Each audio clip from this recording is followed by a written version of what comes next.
tinfoil hat. Oh, what the fuck are you guys even talking about? Global controls will have to be imposed, and a world governing body will be created to enforce them. Welcome to Tinfoil Hat. We go deep, homeboy. Aaron, open your mind. Drink from the fountain of knowledge. There's lizard people everywhere. That's some interdimensional shit. Wake up, Aaron. This is only the beginning. Dude, you just blew my mind. Are you ready to get your mind blown? We are recording. Okay. Ryan, is it a golden time right now to be studying the occult? Is the occult, it seems like more and more it's coming out, more and more, these symbols, these practices, all that. What is your thoughts on that? Well, before we can even discuss that, I think we have to define what the occult is. Of course, the occult means that which is hidden. So that applies to a variety of different things. It applies to conspiracies. It applies to people that use symbols, like a corporation, for example. They have a certain intention behind the use of a symbol, like Starbucks. The original logo was the full Melusine Greek goddess or siren. Yeah. Since then, they've zoomed in on it. And so they've created a kind of a different definition of what that symbol represents as opposed to what it might have represented in the old world. But then when you go further, more into your question, I think symbolism has also become something that has been used by intelligence communities to create dis and misinformation, to lead people astray and away from things that are very realistic. I think a lot of that came out with the quote-unquote 17th letter of the alphabet. And I think that the occult has become trivialized today in a way that maybe it never has been in the past. So that's my initial thought to your question. It's almost like as it spreads farther and farther, it gets farther and farther away from its core, that maybe it starts to get manipulated in a weird way.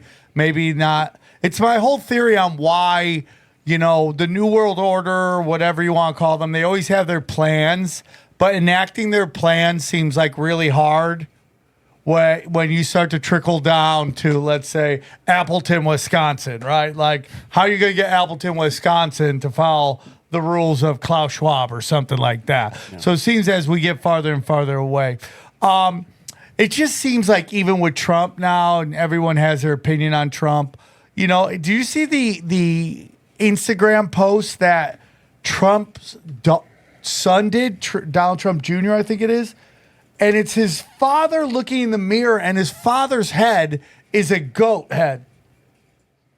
Why would he do that? And it says the goat. Oh, okay, I see. Did you find it? I'm looking, but no, I see why he would do that now. That makes sense.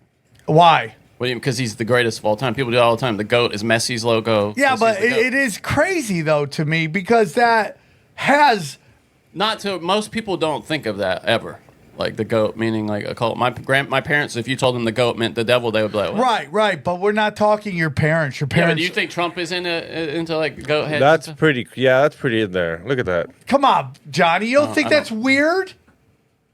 I mean, how long you been on the show? Oh, it's AI. I mean, This is a common symbol that comes up time and time again in the music industry, of course. It has different meanings, and I think it's intended to have different meanings because no matter what you think of it, it gets people talking about it. Whether you think it means the devil or you think it means the greatest of all time, people talk about it. Like with Super Bowl conspiracies. I've done a Super Bowl conspiracy show every year for about 14 years in a row before it was even popular.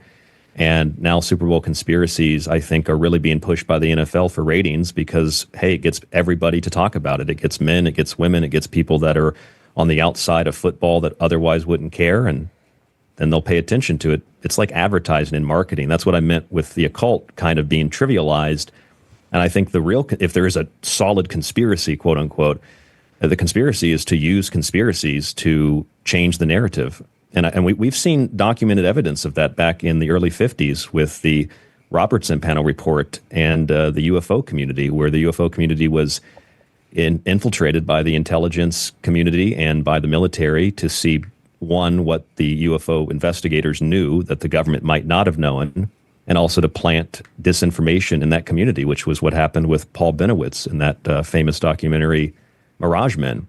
So we know the intelligence community does do that, where they'll put things that are very occult or of that nature into the public consciousness to get people to speak about things, I think, to lead the public astray, especially when a lot of the public begins to ask really hard, important questions about things like human trafficking or child trafficking, for example. I think that's a really great example of how the intelligence community has muddied the waters.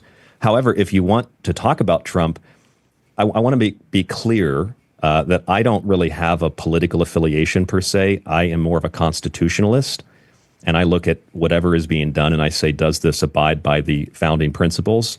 That's what my book, Liberty Shrugged, is partly about. But there are a lot of bizarre occult themes that you can find with everybody from Biden to Kamala Harris to Donald Trump. You know, we heard for years people like Barack Obama was the Antichrist, or we heard Ronald Reagan was the Antichrist. Well, if you look at Donald Trump, it's really bizarre because there's actually in the Church of Satan, the highest degree that you can rise to in the Church of Satan, the fifth degree, is called MAGA, M-A-G-A. Yeah. And if you guys have heard that? Yes, yes, that's so crazy. Yeah. By the way, Ryan, I'm going to give you an award for greatest voice we've ever heard on the show.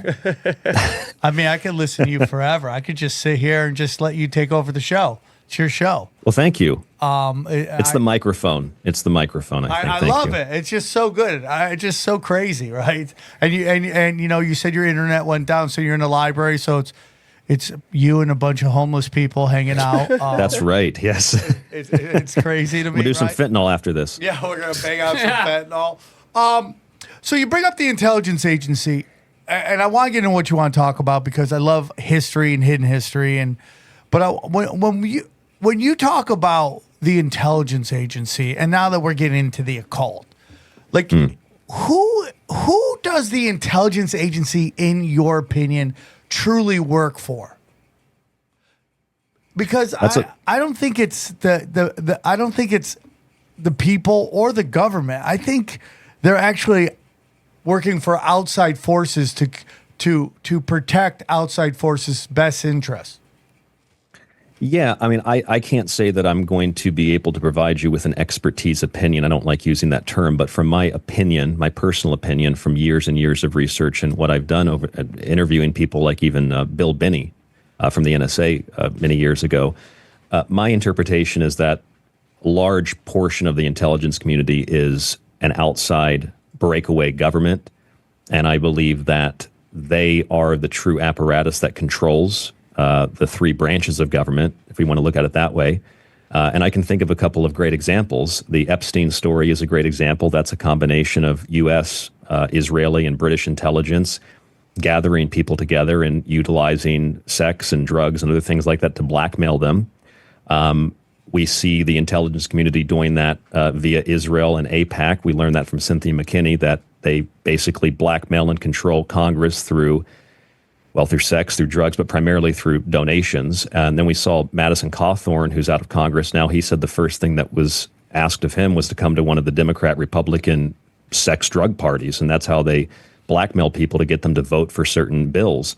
And I think that's really the rogue government. Personally, I don't like using the term deep state because I think it's also been trivialized, but whatever that might actually be, I think that's really the intelligence community. And I know that's a general term, but it applies to a lot of different covert operations that do not necessarily operate with the full knowledge or association of the people that we elect, be them the president or members of Congress, et cetera.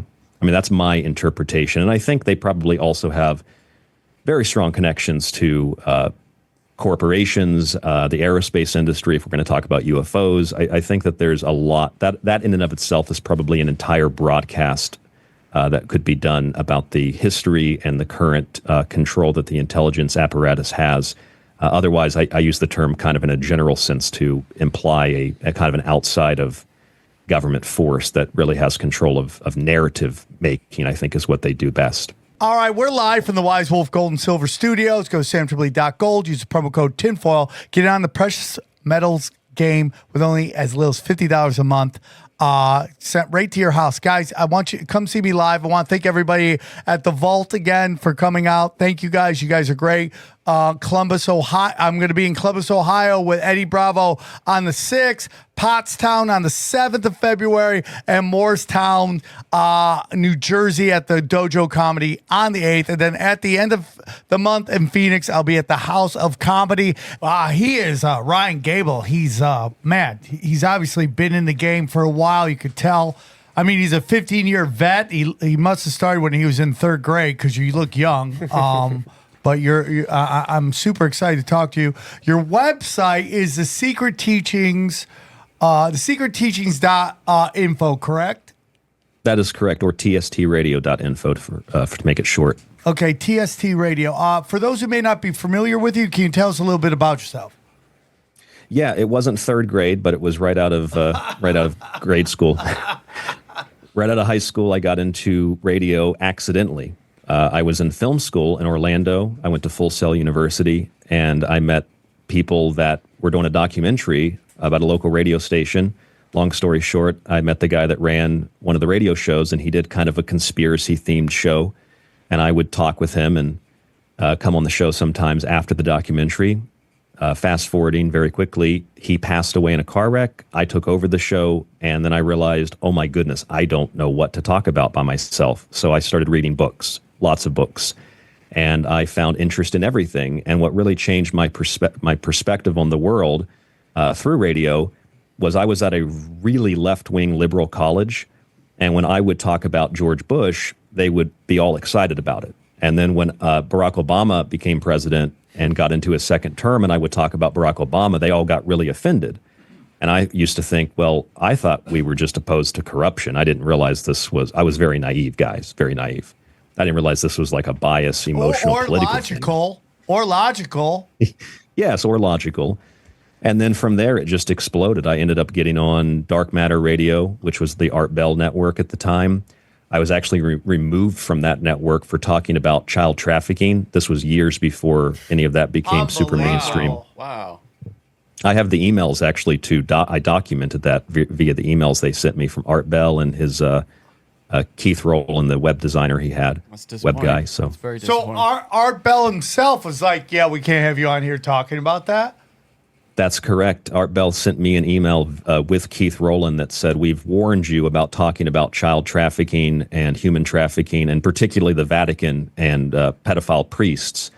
And if you continue to talk about it, we'll have to censor the show. And if you don't agree to censor the show, then we'll have to remove you. And then they found some excuse based on that to remove my show from the network, even though they told me that it was basically tied for first place for the largest number of listeners. They still cut it because of that subject. And oh my God.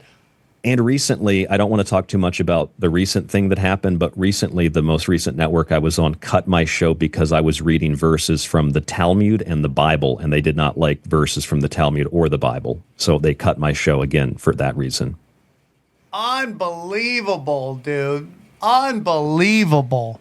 All my heroes are dead, huh? Really? What was the purported reason for that? Was it advertising, or was it just personal? Like they didn't want that on their Art air? Bell's? Yeah. Yeah. On Art Bell, it was, we're worried about the liability. And I said, well, if you're worried about liability, that would only mean, like they were about slander and libel. Yeah, of course.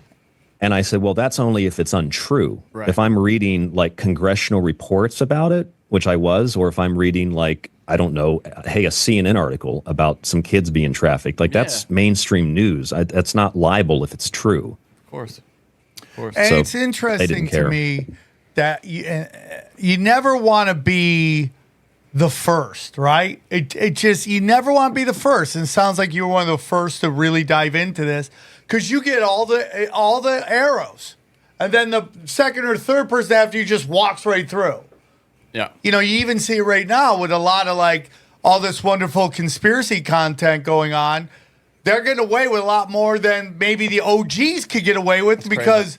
The OG, like YouTube doesn't forget the OGs. After we're all shadow banned into oblivion. We remember what you were saying about P-Gay. We remember that. Even though everyone else is going off on getting hundreds of thousands of views, we're still like, you know. Yeah. I don't know, man. It's really crazy. It's just crazy because there was I'm on Instagram and I'm just on this like self-destructive tear right now where I'm just kind of trying to just like kill political correctness. I'm just trying to kill it, and I'm pressing. You guys think? What's that? I'm sorry. Do you guys think that there? I'm wondering if you think that there's a right-wing version of that too. I think there's a right and a left-wing version of political correctness. Well, we can get totally into that too because, again, somebody comes out with the woke right, and it's funny because it's James Lindsay, I think, that came out with that, and another guy that I used to think was just an amazing human being. What does he mean by that when he says the woke right? What does he mean by that? Is it like not being able to criticize Trump, that kind of thing? And that might be. I'm not sure exactly who that's geared towards, but it's this notion that the woke right, they want to cancel culture stuff. And maybe it wasn't James Lindsay, so if that wasn't him who said it, but I feel like he's the one who's been going around talking about the woke right, which is hilarious because I feel with me, the when you get into woke right and cancel culture, it comes down to Israel. That's my humble opinion. I agree with you fully. That's one of the reasons I've been kicked off of networks too. Yeah, and it's just like, okay, so you want to, and again, this is my theory, is like you can't talk about anything. You're never going to fix anything, if you can't talk about it. And that's true. This emotional dump that happens every single time you bring up a sacred cow or taboo subject, this emotional throw up all over it, an inability to discuss it, and an inability to allow a national dialogue on it. But going back to what I was saying about IG, there was something out there called Gay Hitler, which was this hilarious video of this guy who made himself look like a really super feminine Hitler, and how much he wasn't into politics anymore. He was just into hot guys now, and it's super funny. Well, I posted it. It gets nothing. He posted it on my own Twitter, my own Instagram for this show. Gets 1 million likes. Gets 1 million views. I can't even get more than 10,000. Gets 1 million views. You should just take that over to make that yours then. No, because then that would kill it. Oh, so you think it's your name that's just... No, and it's a good one to keep. In case Sam ruins his, I can always give him the backup, but... I play it smart how I do it. Like, I take a video that already has hundreds of thousands of views. Yeah, but that's already gotten you in trouble in the past. Yeah, I know. I'm self-destructive. Anyways, I'm very excited to talk to you. I think it's great. Hidden history is my favorite topic. There's it's hard. I have this theory when it comes to history that things are presented to us as how the story went. In reality, that's not it. But it's presented in a way to form the historical narrative. Like, for me, it's like, and I don't know where you want to start, but for me, the story of the American Revolution is complete BS, in my humble opinion. And that it wasn't really us breaking off from Britain and the British. It was the Bank of England seizing power from the British Crown while still holding power, but making it appear that we were in control of everything. And I think that's the exact same story with Israel as well. It's more obvious with Saudi Arabia, but I believe that the Bank of England, which goes deep to what I believe is the black nobility. So that whole Tea Party thing? I think that was a false flag done on purpose to start chaos in an attempt to rip us from the British Crown. And give, well, if you look at history in general, though, to be very objective and kind of create a baseline, obviously whatever is happening right now with this conversation, if someone were to look at this conversation 100 years from now and only have little bits and segments of the show, you're only going to get that because that's what's left over from history. That's not a conspiracy, obviously. And when you look at history also, there's so many things happening, like all the things that happened for me to get into the library today to do this show. I forget all of that, and all I remember is doing this interview. So history is like that. There's so much that happens, we don't remember a fraction of it. It's just what's written down, and obviously there are people that have certain motivations that write things down. That's not even necessarily a conspiracy. But then, of course, there are conspiracies of history to conceal certain facts and certain details, or they're just not considered important enough to discuss, even though they might be kind of revolutionary in terms of changing the narrative. I think all that needs to be said for there to be a baseline of history. I'll agree with you, maybe not in the same vein, but in the likeness of, yeah, the American Revolution is part of a narrative. Doesn't mean it's wrong or right or good or bad. It's part of a narrative, and narratives hold societies together. Myths hold societies together. And if you don't have the myth, if you ever read Joseph Campbell, if you don't have the myth, society really can't function. Now, you can have good myths and bad myths. You can have real myths and fabricated myths, and you can have things that are beneficial to society and that help society progress, and you can have things that stifle society and prevent them from progressing.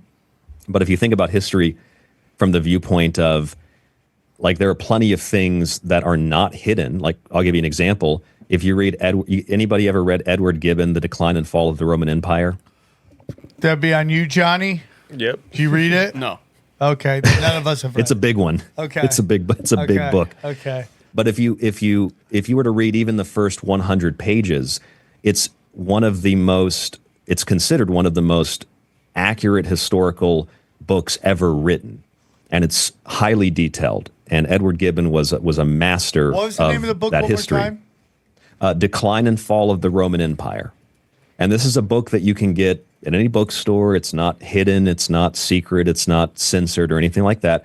But if you read the book, the context you get for the Romans and for the whole Roman world is vastly. I mean, I took AP history at like every year of high school. That was my main subject. And I didn't learn anything that's in like even the introduction of this book.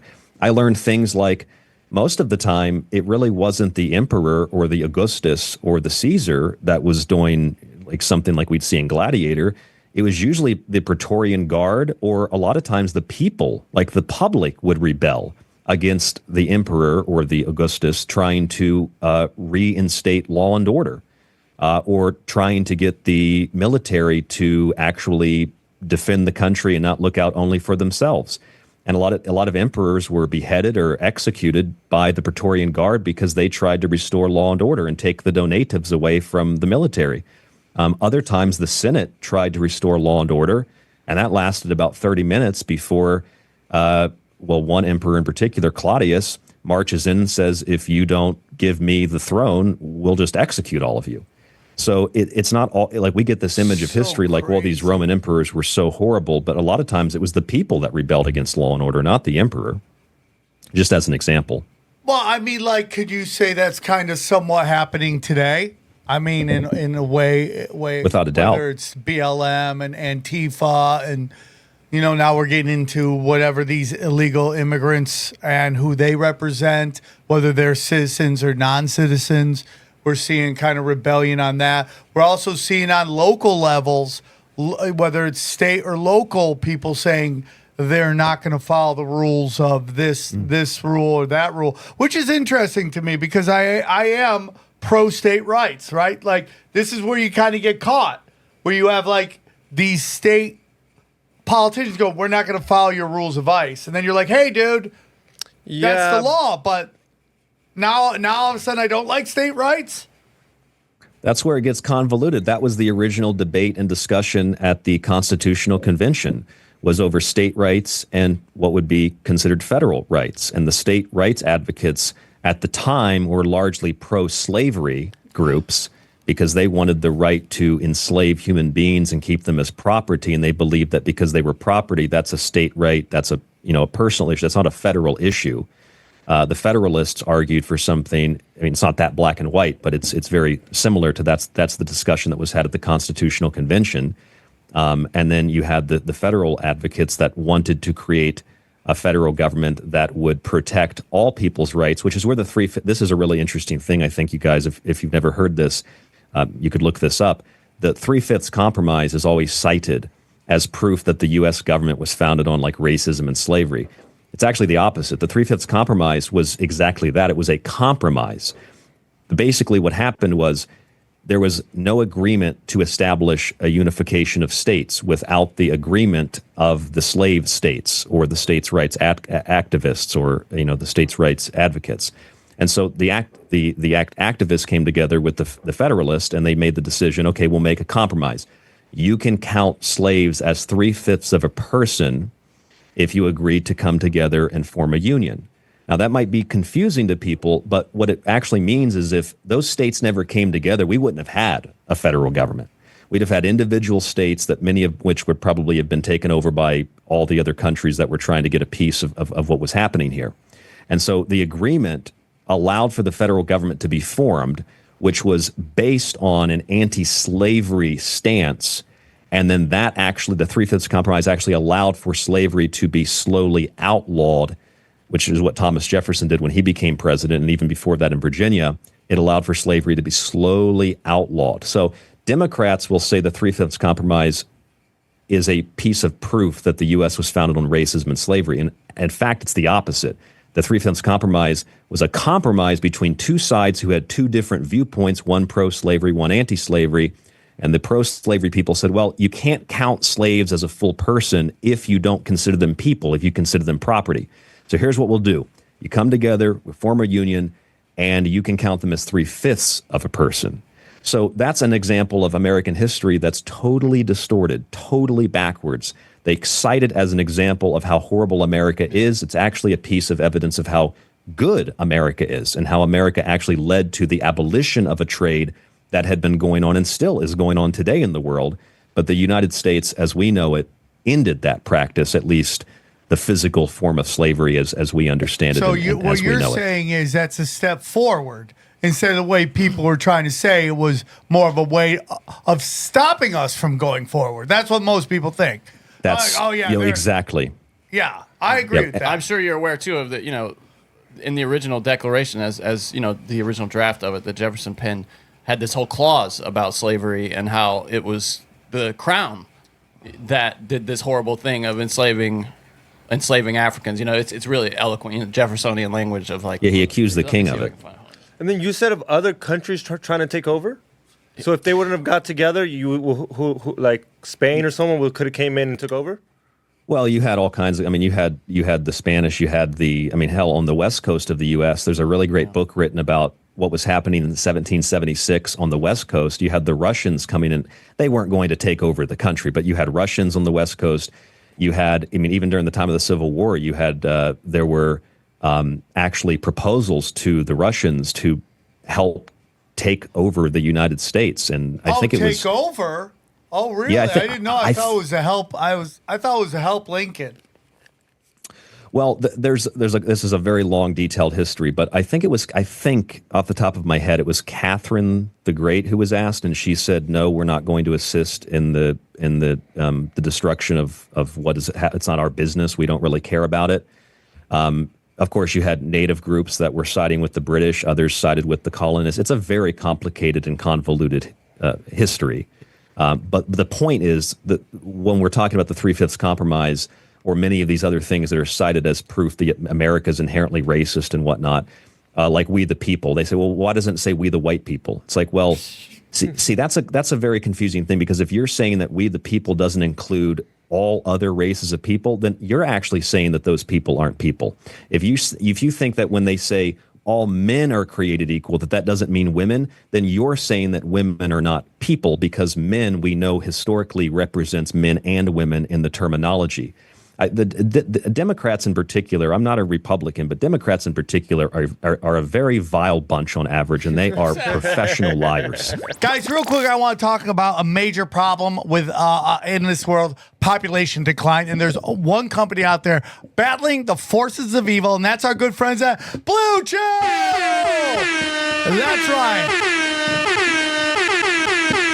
American boners for American ladies that get sauced up and make more people. Let me tell you about the patriotic company called Blue Chew. Let me tell you about them real quick. Listen, you got to get rock hard for the future, and the only way we can do that is Blue Chew. Blue Chew is an online service that delivers the same active ingredients as Viagra, Cialis, and Levitra, but for a fraction of the cost. The process is simple. Sign up at BlueChew.com. Consult with one of their online medical providers, and once you're approved, you will get your prescription within days. Blue Chew tablets are made in the USA. USA.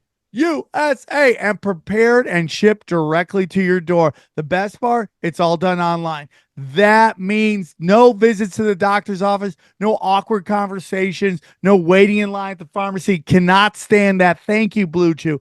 You take them anytime, day or night, so you can plan ahead or be ready whenever the opportunity arises, okay? Blue Chew is for Americans. Blue Chew wants to make men rock hard. They told me that's our mission. That's the mission, okay? They will not stop until every man is bricked up like a brick shit house, okay? Till every tent is pitched, till every rod is raised. Make life easier by getting harder and discover your options at BlueChew.com. And we've got a special deal for our listeners. Try your first month of Blue Chew free. Visit BlueChew.com for more details and important safety information. And we thank Blue Chew for sponsoring the podcast. Hey guys, real quick, I want to tell you about our good friends at Home Chef, okay? Home Chef have been rated #1 in quality, convenience, taste, and recipe ease. Let me tell you about Home Chef. Meal kits often market themselves as easy meal prep solutions, but often disappoint with complicated, overlogged recipes that aren't worth the effort. Fortunately, Home Chef knows that struggle and delivers fresh, delicious meals that respect your time. Respect me. Respect my time. Home Chef delivers fresh ingredients and chef-designed recipes conveniently to your doorstep to simplify your cooking experience. Users of the leading meal kits have rated Home Chef #1 in quality, convenience, value, taste, and recipe ease. Okay, whether you prefer meal kits with pre-portioned ingredients, quick 30-minute recipes, oven-ready options, microwave meals, or dedicated family meals, Home Chef has everything you and your family need for a hassle-free, delicious dinner. Home Chef has over 30 options a week and several varieties of dietary needs. So here's what we need you to do, guys. For a limited time, a very limited time, Home Chef is offering our listeners 18 free meals plus free dessert for life, and of course, free shipping on your next free box. Go to homechef.com/tinfoil. That's homechef.com/tinfoil for 18 free meals and free dessert for life. Homechef.com/tinfoil. Must be an active subscriber for the free desserts, okay? Don't try to pull something on our friends at Home Chef. Thank you, Home Chef, for sponsoring this show. Can I read this? This language is wonderful. This is talking about King George III. He has waged cruel war against human nature itself, violating its most sacred rights of life and liberty in the persons of a distant people, talking about Africans here, who never offended him, captivating and carrying them into slavery in another hemisphere, or to incur miserable death in their transportation thither. This practical warfare, the opprobrium of infidel powers, is the warfare of the Christian king of Great Britain, Christian being sarcastic there, determined to keep open a market where men, he writes in all caps, should be bought and sold. He has prostituted his negative for suppressing every legislative attempt to prohibit or to restrain this execrable commerce, and that this assemblage of horrors might want no fact of distinguished dye. He is now exciting those very people to rise in arms among us and to purchase that liberty of which he has deprived them by murdering the people upon whom he also obtruded them, thus paying off former crimes committed against the liberties of one people. It's just, I mean, it's, and they had Wish people spoke like that today. Yeah, me too, right? Yeah, but isn't that? I mean, that was Oh almost. my God, this podcast would take 8 hours. We would never. Well, it's also- That was almost in the Declaration of Independence. Like, can you imagine? This is. No, I'm with you on that. That's how close radical people don't give the founders credit for, as he's saying, thinking that radically, but for the time. Yeah, and it's the fact that Jefferson owned slaves is not a piece of history that's really incredible or amazing or like detrimental to the American story. What's detrimental to the anti-American story is that Jefferson, born into a world where he was born with that property, decided to release them, pay for them to get educations, help them to acquire jobs, and not to do it until he was able to educate them and allow them to become self-sustainable. That is actually an incredible piece of American history. Not that Jefferson owned slaves. What's amazing is that they released those people and ended the practice of slavery. And dated them, too, as far as... There's an argument, actually, that that's not the case, that he did not father those children. It was another member of the Jefferson family. There was a whole genetic thing. I don't know that off the top of my head, but there is a I have no thing you could look up about that. dating Sally Hemings. That's right. Yeah, I mean it's interesting. So, was there a particular bit that you wanted to get into in terms of the American history? I know we've done some of it right here, but what's the most glaring one? Is it what we've talked about? Oh, real quick, I forgot this. Sorry. So when you just start talking about not having a federal government, we've had people on this show that want to see like Texas secede. And I'm sorry, I think that is a dangerous thing. And we've had people come on. What was the state, Johnny? Rhode Island? What was it? Connecticut? It's New Hampshire. New Hampshire. The Free State they Project. want the Free State Project. And I'm sorry, dude. I'm sorry. And I'm not trying to be nasty or talk ill will of anybody who may be into that. But when you start talking about that, you start talking about balkanization. That's my opinion. You start setting up different territories. It's a matter of time till one territory decides that territory should be their territory. And that's exactly what's happened in Russia. People who were the USSR broke it up, went to war with each other. And I can't see how Texas or California or Florida or any of these huge states wouldn't absolutely go crazy on people. Well, this is why we have a federal government. It's kind of like having compartments in a ship that close off if there's flooding in the ship, so the whole thing doesn't sink. You want to have individual states, and you have states' rights, but you have a federal government that oversees it. It's not the perfect system, but it is a more perfect union. It is a better example of what humans can achieve with government. Our founders, they based the model of our government off of Rome, off of Greece, and off of so many other empires and other, I wouldn't call them republics, but other functional governments throughout history. They read lots of books and they tried to find what was best. It's not the best, but it's better than the alternative. And I think what you're saying about states, seceding, I think that this is my opinion. People's opinions and people's political views and the definitions of things change over time. But I think that there's been something that's happened in the United States where a lot of things that were traditionally very, I'm thinking how to explain this in a way that makes a lot of sense as much as it makes sense in my head. I think a lot of things, I'll give you an example. Things like, remember when Joe Biden ran for president and he said, if you don't know who to vote for, you ain't black? I'm sure you guys remember that. Yeah, of course. Okay, well, we have equivalents of that in the 1860s, where you would have Democrats, and there's actually pictures of this in my book, Liberty Shrugged, and you can find this in the National Archives. The Democrat Party would actually run advertisements, and they'd have political posters and political campaigns that would have a caricature of like a super racist caricature of a black guy, and then they'd have a white guy in a suit with really nice tie and suit, and nice hat. And they would say, if you don't vote for the Democrat, then you support the slave.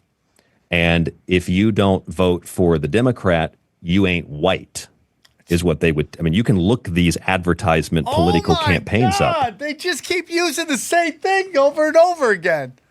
Yes, exactly. And it changes slightly. It's like, if you don't know who to vote for, you ain't white, which was the basis of the white supremacy movement the Democrats created. That changed 100 plus years later to, if you don't know who to vote for, you ain't black. It's the exact same kind of terminology. It's the exact same kind of ideology. And you'll find that, again, particularly in the 1860s, you'll find a lot of, you could just go to the internet, go to the Library of Congress and find it. It's pretty easy to find some of these posters. Like the Republican Party, for example, yes, things have changed over time, but the Republican Party in the 1860s, long before Lincoln ever issued the Emancipation Proclamation, the Republicans in Congress, who had the majority, they actually freed slaves in the District of Columbia, where they had immediate power. They freed slaves in the District of Columbia.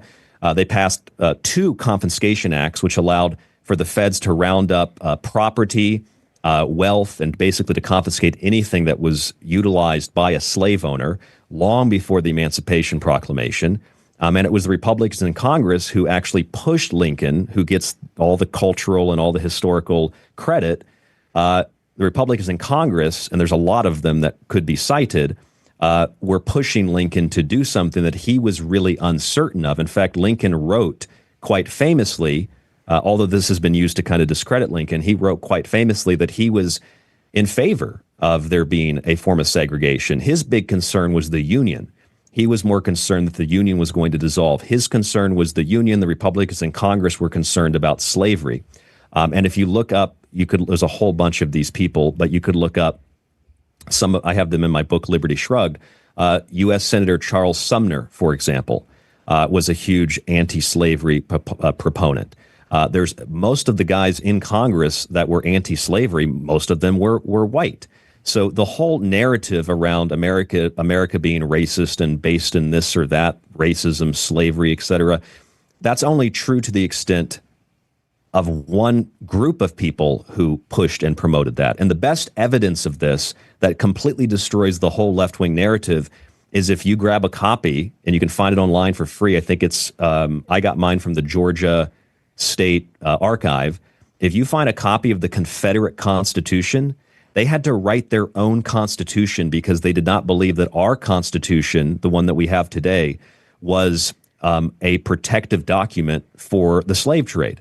And so they wrote, literally, they wrote in the Confederate Constitution that the slave, particularly the slave with dark skin, was to be returned to those territories if they escaped, and that the point of the Confederacy was to maintain the institution of black skin-based slavery in particular. So when they say that our Constitution's racist, well, if you read the Confederate Constitution, at that time, they must not have thought it was too racist because they had to write their own in order to combat the federal one. Yeah. It's not enough. Yeah, you're completely right, and it just gets unbelievable, dude. What? It's unbelievable if he's got the Constitution up here. Yeah, that's the state of Georgia, but you have to look up the Confederate Constitution. Good luck on spelling that, buddy. Good luck. CONFEDERAT. There. And I can give you, it's the Article 4, Section 3, Subsection 3. So Article 4, 3, Section 3, Subsection 3, you can read the line about the preservation of black skin slavery, which prior to the Civil War was never really an argument. Slavery was also for white people. It was for Christians, Muslims, anybody around the world. The Democrats, which before they were Democrats, they were called nullifiers, they believed in creating a new form of slavery. They had to justify it because Jefferson and others had, especially when Jefferson was president, they had done away with slavery. The international slave trade was halted. Jefferson sent naval ships to patrol the coast of Africa to stop the slave trade of African slaves specifically.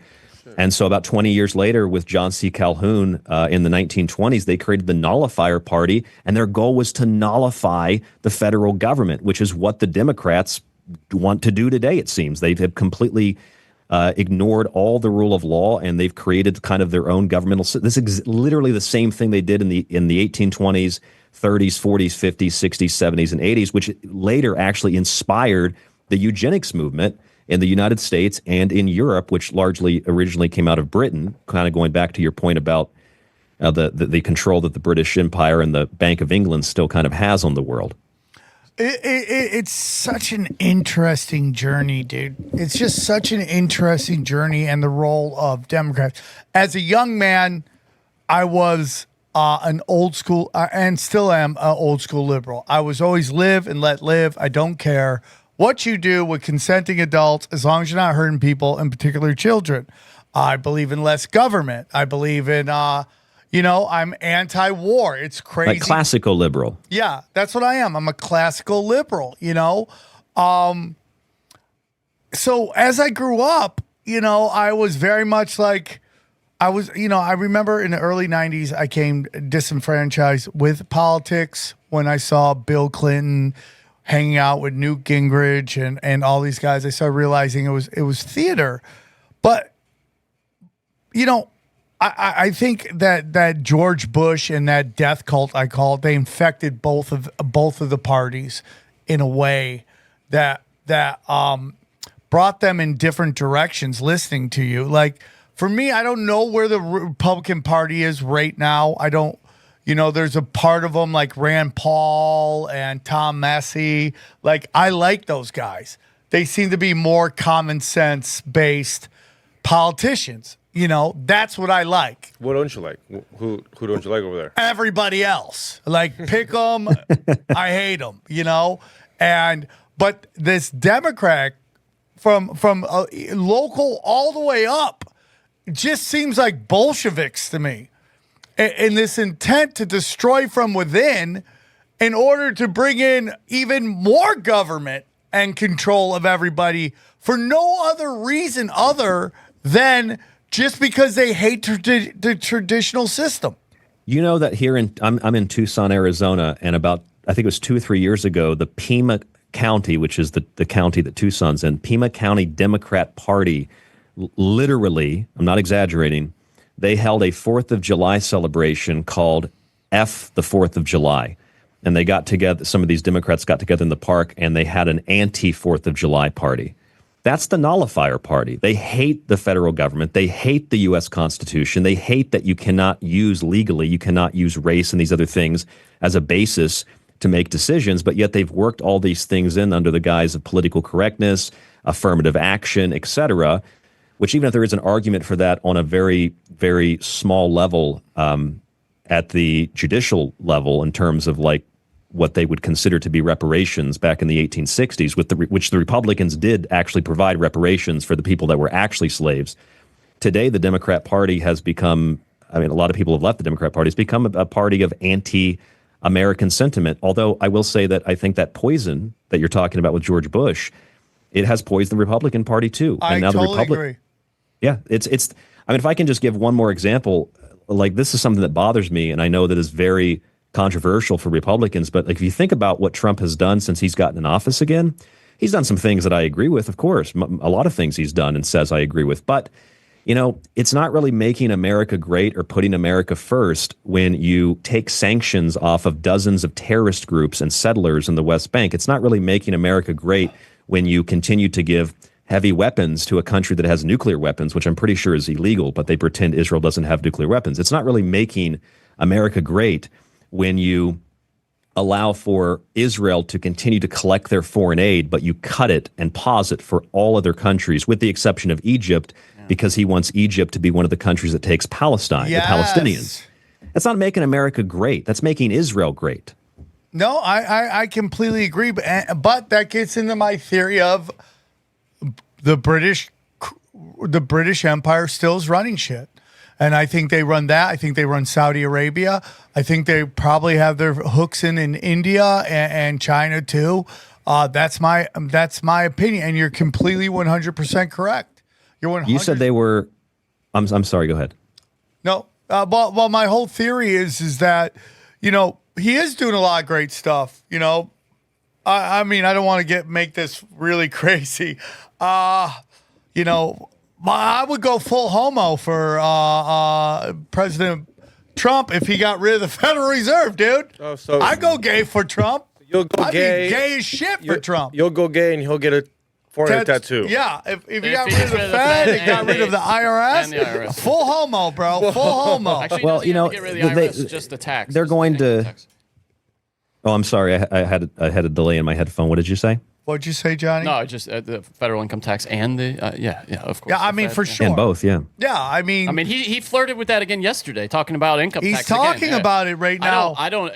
Has anyone actually done the math? Is it possible to replace the income from the federal income tax with tariffs? Do you think that's practical? Because if it is, let's do that shit. Well, but look at what we do with the money that we already spend anyway. We have roads falling apart, waste. Bridges collapsing. It takes 15 years to rebuild the Baltimore Bridge. And my wife's from Tokyo, and I told her that, and she said 15 years. She said we can build a bridge in like a couple of maybe a year or two. Yes. Why does it take so long?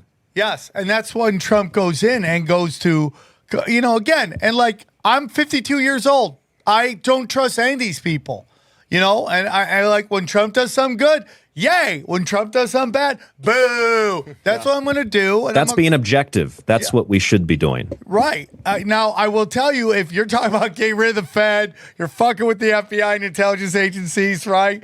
I mean, if you add Israel to that, that's the JFK plan right there. We know how that ended. So, so I give him a little bit because we all know he's a Zionist, and I'm not condoning that, but there is a game to get played that you need to play to keep your head intact, literally, right? So, I'm not giving him an excuse. I'm just saying we've seen what happens when you go. Oh, and then he's going after the cartels, which is the mob again. Okay, so. He's going after all the same people that. And there's a lot of parallels to two different things. There's a lot of parallels to Octavianus, the first emperor of Rome. When he took power, he instituted what was called Pax Romana, which meant the Golden Age, and that is literally what Trump is calling his administration. Right, Golden Age. And he wanted to listen to this. This is crazy. If you look up Pax Romana, Pax, and then Romana. You'll find that the definition of Pax Romana is the Roman peace, the golden age of Augustus, the first Caesar. He wanted to reinstate law and order.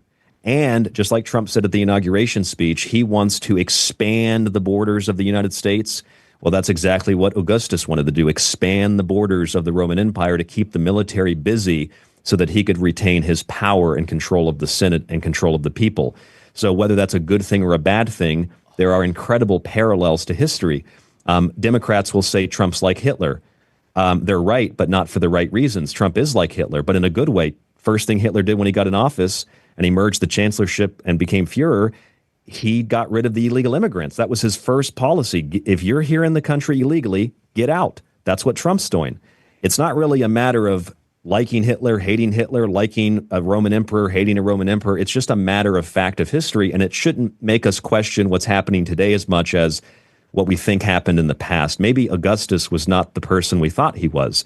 Maybe Hitler was a slight bit different than what we thought he was. It's not good or bad, but that's part of the historical narratives that we were talking about earlier and how things can be spun and twisted and distorted. Oh, yeah. I mean, 100. I mean, I'm on stage right now, and you want to talk about weird energy?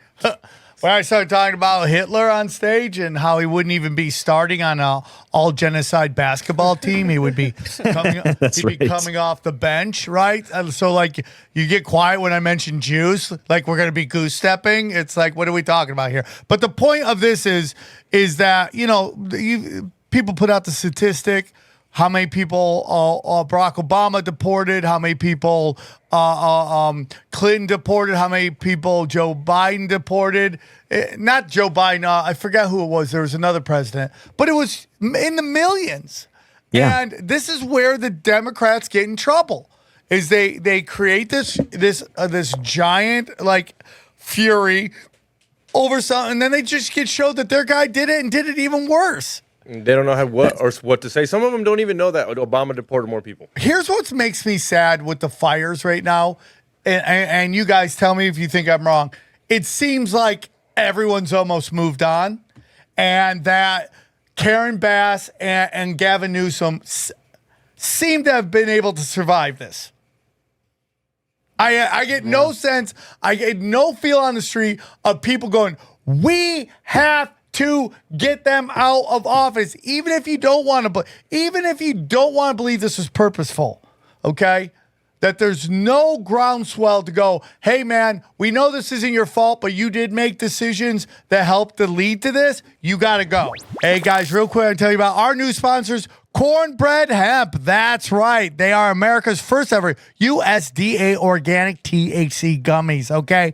It's a healthy happy hour. That's right. A natural and healthier way to experience a carefree moment. Cornbread's THC gummies offer a balanced sense of happiness and relaxation, okay? America's first USDA organic THC edibles. Come on. They're proudly made in Kentucky. And by the way, Kentucky, completely underrated.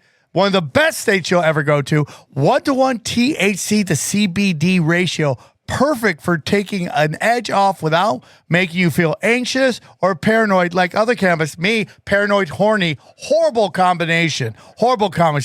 combination, okay? 10 milligrams of THC per gummy for just the right dose, okay? Cornbread uses no harsh solvents like petrochemicals or industrial acids, unlike most hemp THC products. No synthetic ingredients at all, okay? Farm Bill compliant and legal for adults over 21. Let's go. We love it. Make it part of your regular routine. There's so many benefits to it, incorporating into your regular routine. The flavors are the best. It's an inspiration for happy hour. Let's go. So here's what we need you to do. If you're looking for a healthier way to enjoy a carefree moment, you have to give Cornbread Hemp a try. They've created the first ever USDA organic THC gummies that are 100% legal. As for a special offer for the tinfoil hat listeners, aka the Swarm, all right, you can get 30% off your first order. Just go visit cornbreadhemp.com/tinfoil. Use the promo code tinfoil at checkout. Again, that's cornbreadhemp.com/tinfoil. Use the code tinfoil for 30% off your first order. Cheers to a healthier happy hour, okay? And thank you for sponsoring this show. Hey guys, real quick, I'll tell you about our new sponsors, Cornbread Hemp. That's right. They are America's first ever USDA organic THC gummies, okay? It's a healthy happy hour. That's right, a natural and healthier way to experience a carefree moment. Cornbread's THC gummies offer a balanced sense of happiness and relaxation, okay? America's first USDA organic THC edibles. Come on, they're proudly made in Kentucky. And by the way, Kentucky, completely underrated. One of the best states you'll ever go to. 1-to-1 THC to CBD ratio. Perfect for taking an edge off without making you feel anxious or paranoid like other cannabis. Me, paranoid, horny. Horrible combination. Okay? 10 milligrams of THC per gummy for just the right dose, okay? Cornbread uses no harsh solvents like petrochemicals or industrial acids, unlike most hemp THC products. No synthetic ingredients at all, okay? Farm Bill compliant and legal for adults over 21. Let's go. We love it. Make it part of your regular routine. There's so many benefits to it, incorporating into your regular routine. The flavors are the best. It's an inspiration for happy hour. Let's go. So here's what we need you to do. If you're looking for a healthier way to enjoy a carefree moment, you have to give Cornbread Hemp a try. They've created the first ever USDA organic THC gummies that are 100% legal. As for a special offer for the tinfoil hat listeners, aka the Swarm, all right, you can get 30% off your first order. Just go visit cornbreadhemp.com/tinfoil. Use the promo code tinfoil at checkout. Again, that's cornbreadhemp.com/tinfoil. Use the code tinfoil for 30% off your first order. Cheers to a healthier happy hour, okay? And thank you for sponsoring this show. I mean, I remember what the recall was happening. I couldn't go to Bonds or any grocery store with someone out there. Will you sign this to recall Gavin Newsom? You're totally right. Oh, really? I never saw that. That's interesting. No, I saw that for sure. I didn't. That's interesting. Yeah, and you would just go to the grocery store and they would just ask you to sign it. And this is just a little petition. But that's what I expected this time around. I expected people literally like, let's do the recall, let's run it. I guess maybe because it failed so recently, you know, maybe that. The way that could happen now, I think, since it hasn't happened already, is if Trump started calling for it, you could maybe see. I don't think so. But the way he came here and kind of embraced Newsom, the way Dana, who we love on this show, the way she took what Trump said to Karen Bass and was like, he's an idiot. Why would he say that? You go, what do you mean? Why would he say that? He was telling her, use your executive power to allow people to take care of their problem. Oh, there's chemicals that are going to cause all who knows more about building shit than Donald Trump? I mean, you know what I mean? It's just... see, this is, I think, part of the problem with, we were talking about American history and what it means to I guess, even be an American. Part of the problem is a republic only works if people are educated and informed. I mean, I remember watching the old jaywalking with Jay Leno bits, and if those were real, I mean, my God, even 20 years ago, people had no idea what was going on. I think it's gotten worse today. I mean, hell, Alexandria Ocasio-Cortez, I think she thought that there were, how many houses of Congress did she say? Or she said there were 4 houses or 4 branches of Congress. You have people in Congress that don't even know the 3 branches of government. This is a problem, or why we have a bicameral legislature. There are still Democrats arguing that states like, California should have more senators. It's like, well, they have more representatives. The 2 senators are supposed to balance out the states' rights.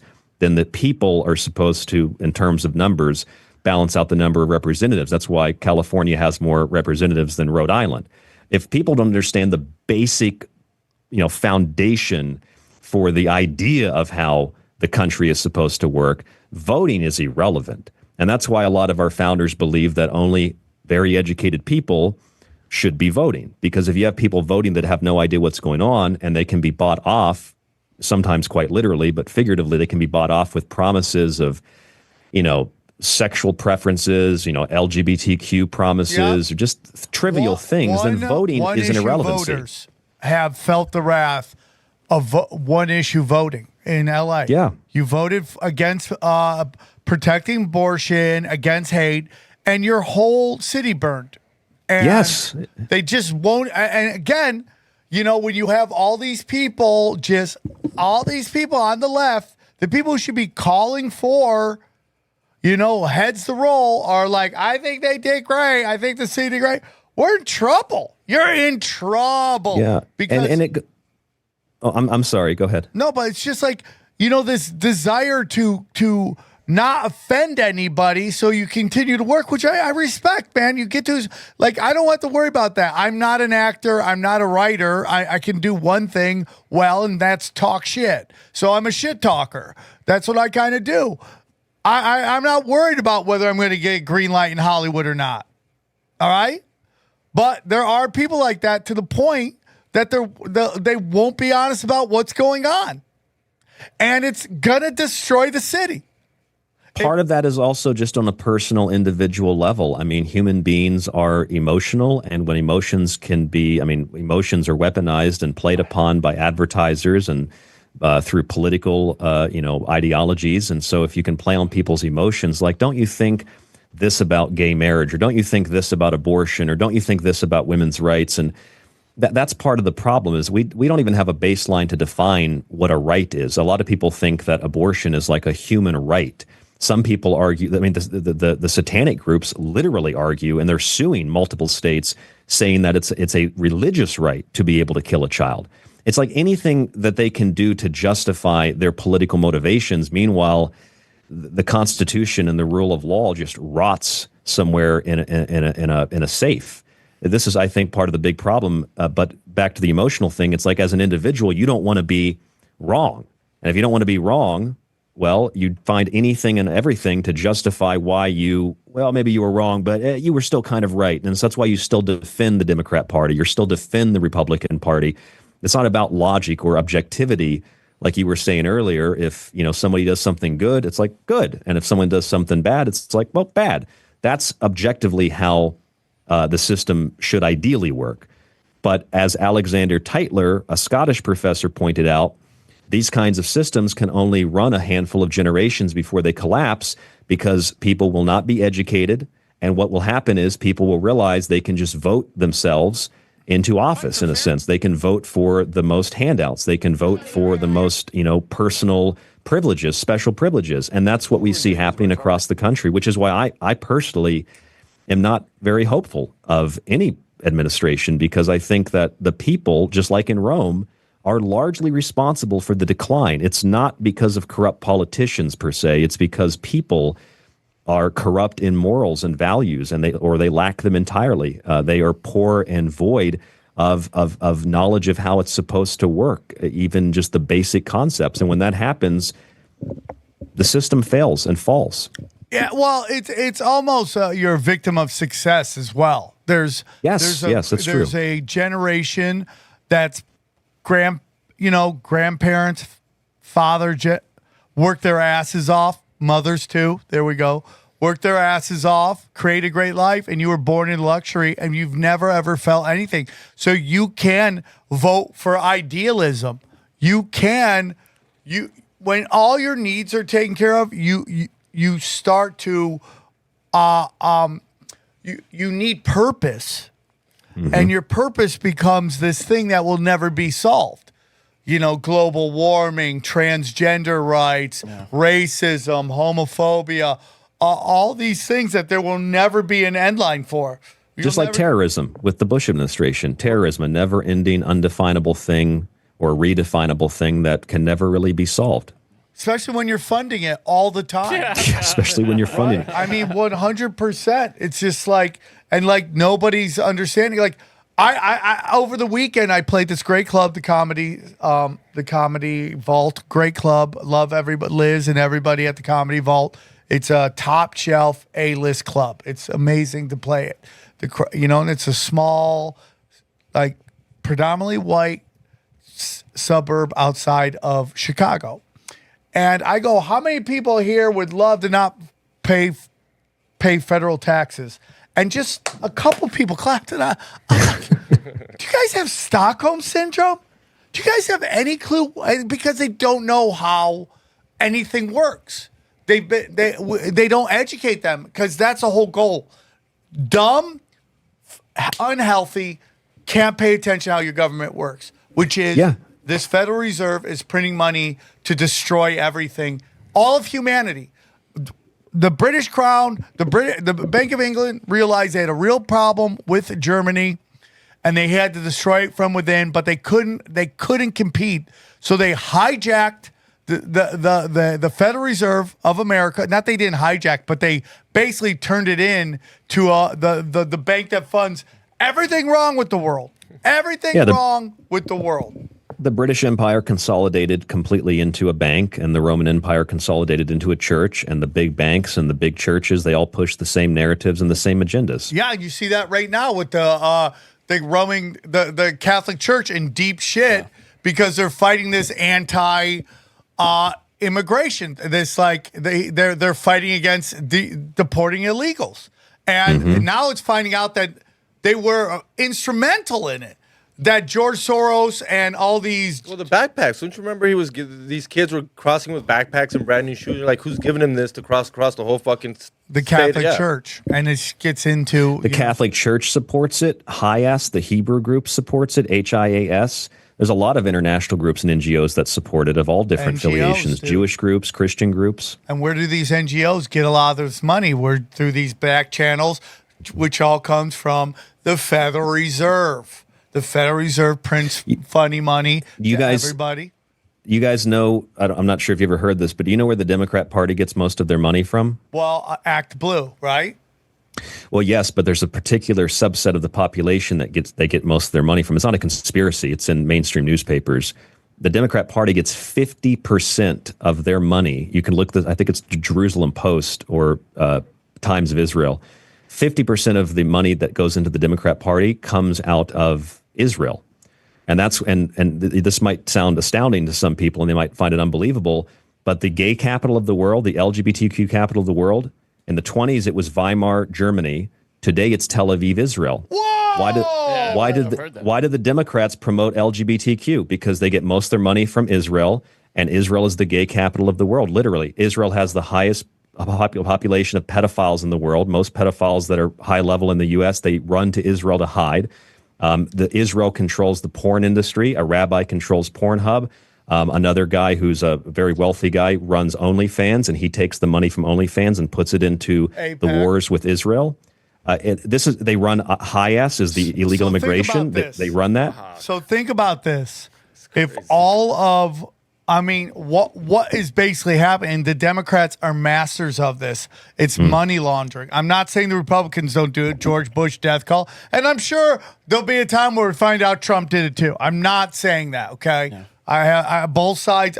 I'm politically atheist. I'm politically nihilist, okay? When some good happens, I cheer it on. Some bad happens, I boo, I hiss. Boo, hiss, okay? So that's how I go, bro.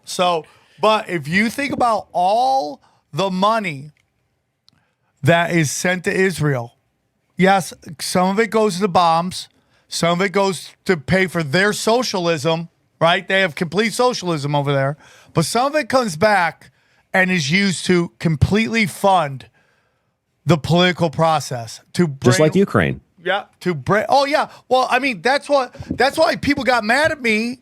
You can't have conversations anymore without emotional retards throwing up all over it with their tears of stupidity and ignorance. They don't know anything. Like I posted a thing about Julia Roberts.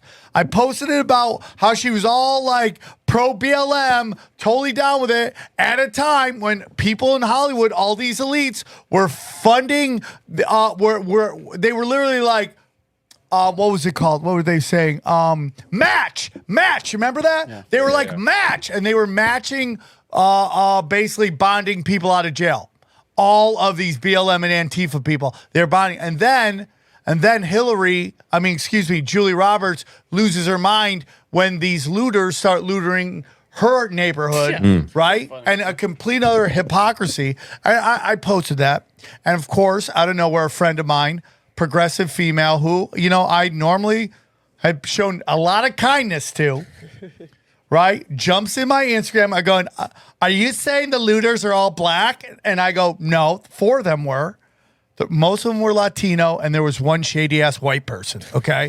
One shady-ass white guy that made some bad decisions, okay? See, that's another problem, and in order for descriptions to be made, we have to, sometimes we say white, black, dark skin, if we're talking about race, or we're talking about ethnicity, or even religion. But ultimately, like, as Americans, we're just Americans. Ultimately, a crime is a crime. It's not really a hate crime per se, unless you're trying to find out why people are committing crimes. A crime is a crime. Americans are Americans. And if you're talking about people looting, they're looting. It really doesn't matter what color they are or what their religion is. Yeah, well, that's my whole thing. It's like, when I had people that I love tell me that they voted against criminalizing crime. You remember that when that was on the bill in LA? Like, voted against. Are we going to criminalize crime? And they were basically, and I love them. They were basically like, these CVS, what are those called? Pharmacies? Pharmacies. Or, CVS. Whatever they're called.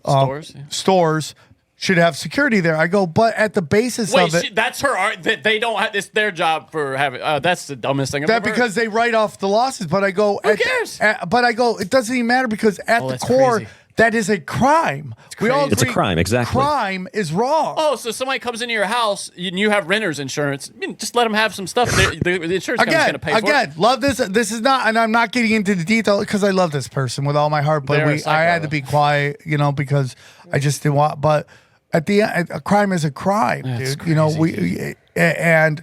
What was the purpose of that? You were saying about how she flipped out about her emotions. So she flips out on me, right? She flips out on me, and she doesn't even understand what I'm trying to say, is that there's this group of people that their money put them above the fray so they could vote with their heart, and they could vote on single issues or vote against hate. Like, dude, because that's all the Democrats ran on. Was hate. Oh, dude, vote for us or hate's going to reign. Nobody in a tough neighborhood is voting to decriminalize theft. Nobody. Because they're behind gated communities. And you can't even get in there, even though now that's starting to happen. They're jumping fences and doing all that stuff. But right, LeBron James was all pro squatter until someone started squatting next to his mansion. Then he became opposed to it. But you're talking about who else did that too? Steph Curry's like all pro the people and all that shit until they want to open up a drug center near his house. Then he did everything he could to stop that from getting built. That's what I'm saying. You're talking about celebrities and emotions. Who cried harder this weekend?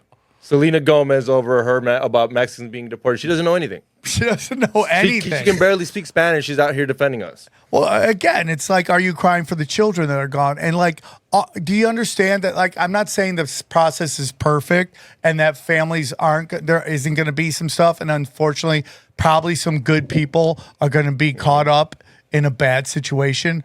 But it's like, and by the way, they're not just grabbing Latinos. They're trying to make this. Dude, there was a Jewish guy that was wanted for kiddie porn. They got him. There's a bunch of a lot of those Filipinos. Like China's agreed to take back their people. I know you guys think Colombians are Mexicans, but the Colombians also weren't letting the plane in. Whatever they had. They found that. Yeah. You know, that's the same thing that happened in the 30s in Germany. In fact, the Holocaust Museum acknowledges that. They'll say that if you go on to the website, you'll find a whole page about what Hitler's initial plan was. And it wasn't to exterminate Jews. It wasn't even to round Jews up. It was to get illegal immigrants out of Germany, or illegal migrants. And a lot of them were Jewish. There's a difference between intending to round up a specific group of people and then rounding up people in general for something that's illegal. And most of them happen to be one race, religion, creed, nationality, etc. And that's kind of what's happening now. It does affect all those other people, but they're making it about Mexicans. It's anti-Mexican. It's racist. Same thing with Hitler. It's anti-Jew. No, it was anti-crime. That was the big thing. And that's what we see happening today as well. It's anti-crime. But that's the narrative to play on people's emotions, obviously. No, I agree with you, dude. I totally agree with you. Do you? I'm curious. Do you want to kind of merge together the occult stuff and the political stuff? I have a few things you might find interesting. Let's do it. Let's do it.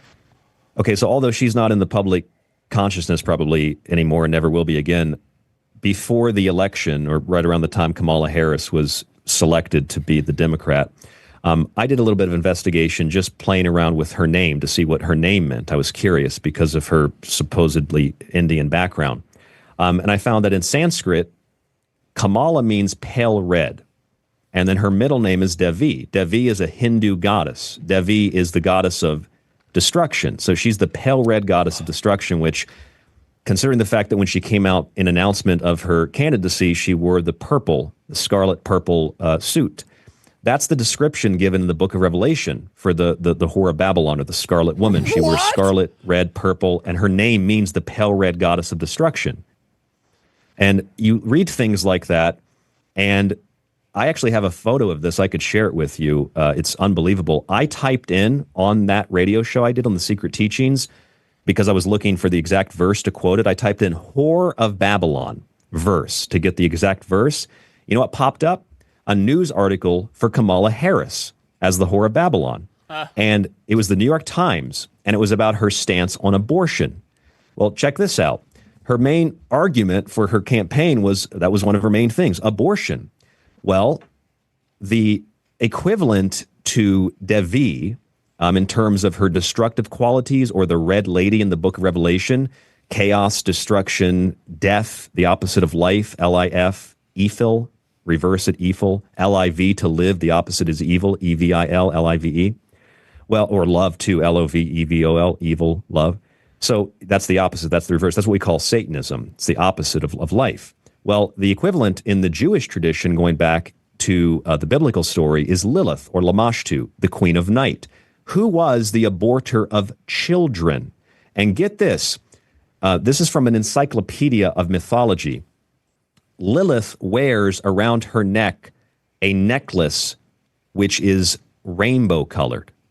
And her goal, her main motive, was to hunt down children, kidnap them, kill them, drink their blood, and do really bad things to them. Now, I can't think, is there a group today that uses the rainbow to go after children?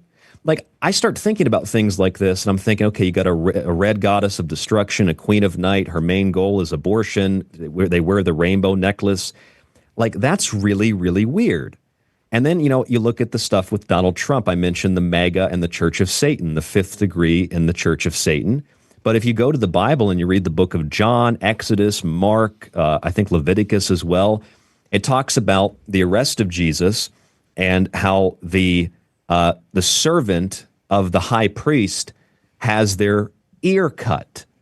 And around the time Trump was shot, oh my God, right ear cut. And if he's not the priest, he is below the priests of the Church of Satan, which would be MAGA. I'm not saying that is, I don't have TDS. I just find that to be really, really weird, really interesting. Whatever that means, I don't think I have the knowledge to come to a conclusion. But when I find those patterns and parallels, that really, really intrigues me and it bothers me, and I don't know what to think about it. And that's why I just present it to people and let people think about it whatever they choose to. And you could say the same thing about when Elon Musk changed his name on X to Lord Kekius. Well, what is Kekius? Kekius is literally the frog god of the abyss. The abyss is the Ogdod, or the eighth sphere. Geometrically speaking, it would be the eighth point where the seven other rays, or the 7 days of creation, comes out of. It's not the creator god, it's a creator, or what Plato called the demiurgos. In other words, it would be a representation, the Ogdod would be a representation of the eighth sphere, or the sphere of the grand or great architect, the false god that creates a false world. And that's what KEKE is, the god of the abyss. And KEKE has a frog head and a cat head. And the cat and frog head is also how Colin de Plancy depicted the demon Baal. And the demon Baal was worshipped by the Jews in the Bible under the name of Remphan, which is where the Star of David comes from. It's the star of Saturn, or Chion. And that star of Saturn is the black cube of the infernal world. And you have Lord Kekius Maximus using the Roman terminology Elon Musk did. And then you have Donald Trump, who is this guy with, they make fun of him, says he has orange skin, blonde hair. Well, guess who's associated with KEKE? Abraxas, the god of orange and yellow. So this stuff is very strange. I don't know what to make of it, but what do you guys think of stuff like that? You are speaking my language, bro. You got anything else on that? I'll listen to that all day. Are we talking demiurge? Well, demiurgos is what Plato called it, 2,500 years ago. The Gnostic scriptures are kind of, I think, misinterpreted, but demiurgos just means not like the devil per se, but just like the constructor, the architect of the physical world, or illusion, if you will. So you have, in the Platonic concept, you have 10 spheres, right? 10 is perfection. They call that pleroma. The 9th sphere is the Ennead. And then the 8th sphere is the sphere of creators, which would be the realm of KEK, or Kekius, the realm of Baal, the realm of the devil, the realm of Moloch, who the Jews and others were accused of sacrificing children to in the Bible, or the synagogue of Satan. These are the geometrical and the Platonic concepts of the structure of the universe, and also the geometrical Pythagorean concepts of the structure of the universe. A lot of this stuff is, of course, metaphoric, but the spirits of these things, I think, can take the shape of people like Kamala Harris. When you drink alcohol, we still call that spirits, because in the old world, when you would drink, you would think, oh, well, they're possessed by something. There's a spirit there, because they didn't necessarily understand drunkenness. It's kind of a similar thing. A lot of these archetypes and these stories and these myths come from that kind of interpretation of human behavior. So, for example, the followers of characters like Lilith, for example, and the Jewish name, named Mormo, for example, in Greece, was a demon who would hunt children, and the followers of this particular deity, who was kind of like a vampire, they would do things that you guys would understand as being very similar to what we see happening on the far left today. What they would do is they would dress like men. The women would dress like men. They would literally carry around fake penises to pretend like they were men. And they would find children and hurt them. And they would wear rainbows. Like, I'm not making that up. I read that in a very old book on magic about Greek and Roman period time, like magical practices and myths. Has nothing to do, it wasn't even written in the last 10 or 15 years. It's an old book. You see that resurrection of that kind of spirit today in the world. You see those images in Abraxas and Trump, in Kekius and Elon Musk. I mean, hell, even Werner von Braun wrote a book called Mars, A Technical Tale, and he talks about, there's a war on Earth, humans go to Mars, and they find a race of aliens that are super advanced technologically, and they're led by a guy named Elon, and then they bring him to Earth with all the advanced technology. Like, it's weird, right? I don't know what to make of that. Bizarre. I do. I think it's old gods, and they're trying to reestablish themselves. Resurrect them? Yeah, bring them to life? 100%. Reestablish themselves as the predominant religion. Regardless of what you think, I believe in Christ, and I think Christ was sent down to give us the code on how to thrive in this whatever reality we're in. Can I ask you a quick question about it? Practically, do you think, because like us, we're believers, right? But we don't see any evidence. It's faith for us. Do you think that they actually witness like magic. Like it's literal? Yeah, literal magic in this world. I'm asking Sam. Dude, do I think that that sorcerers witness sorcery? Or is it I more, believe it, Johnny. You do? Okay. As I've stated here before, I think they've hardwired sorcery. I think all these next-gen weapons are like hardwired sorcery. Direct energy weapons, reading our phones, reading our minds, that's telepathic. I mean, like, they've hardwired it. It's taken centuries to do it. It's science and technology, so we all have these, right? Yeah. And what is this? This is a black mirror. Yep. You look into it and you scry. And here's another thing. People go to the bathroom, right? You're on the toilet and you're looking at your phone. Yeah. Well, if you know about demonology, there's a demon called Belphegor, and Belphegor sits on a toilet because he's a demon of feces and urine, and you worship him. You can look this up on the internet. Type in Belphegor. He's a derivative of How do Bel. you spell that? It's English is a second language. Belphph, and I think it's Belf. Egor. Agor. Yeah, Yeah. something like that. So if you're on the toilet and you're number one, number two, while you're scrolling through your black mirror, you're scrying the demon Belphegor. And a lot of this stuff is it's science and technology, right? Oh my God. I'm never going to look at my phone again taking a shit. Never do that. Don't do that. Keep your phone in the other room. Oh my, what's his name? Belphegor? Belphegor. Belphegor, you will never see me again, brother. And what is it? What does he bring? Like hemorrhoids into your life? Or something? What's his? Bro, that is the worst god ever. Filth and pollution and things like that. Okay, that sounds A demon in the Abrahamic religion who is associated with the sin of sloth. You worship him with feces and urine. Oh, I mean, dude, what a weird god. So the longer you're on the toilet, the more you're kind of worshiping him in a while. If you're scrolling, through through your black mirror. That's so interesting. That is And so what that technology is like the famous quote from the science fiction, or was it Philip K. Dick? He said that any technology sufficiently advanced is indistinguishable from magic.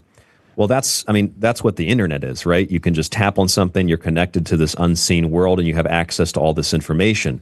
If you think about this, going back to KEKE and going back to, I mentioned the black cube and the eighth sphere, think about this from a very symbolic point of view. You could look this up online too. MIT Technology Review, Massachusetts Institute of Technology, they utilize the black cube, the black square, they used to at least, as a symbol of artificial intelligence. When IBM released their quantum computer, their first quote-unquote quantum computer, although Google has the new Willow chip, which is much more advanced, IBM's Quantum One computer, which was actually called Q, it's a black cube in a box. Oh my! The black cube is also the new Willow chip of Google. It's a little black square cube type looking thing. And what that represents is it's the god of the infernal world. It's what Geordie Rose, who invented the D-Wave, said. He said it literally, although he was joking a little bit. He said that we can use the quantum computers to peer into the other world, and we might come across the Lovecraftian old ones, monsters and creatures and all kinds of things that don't care about us, that are immensely powerful.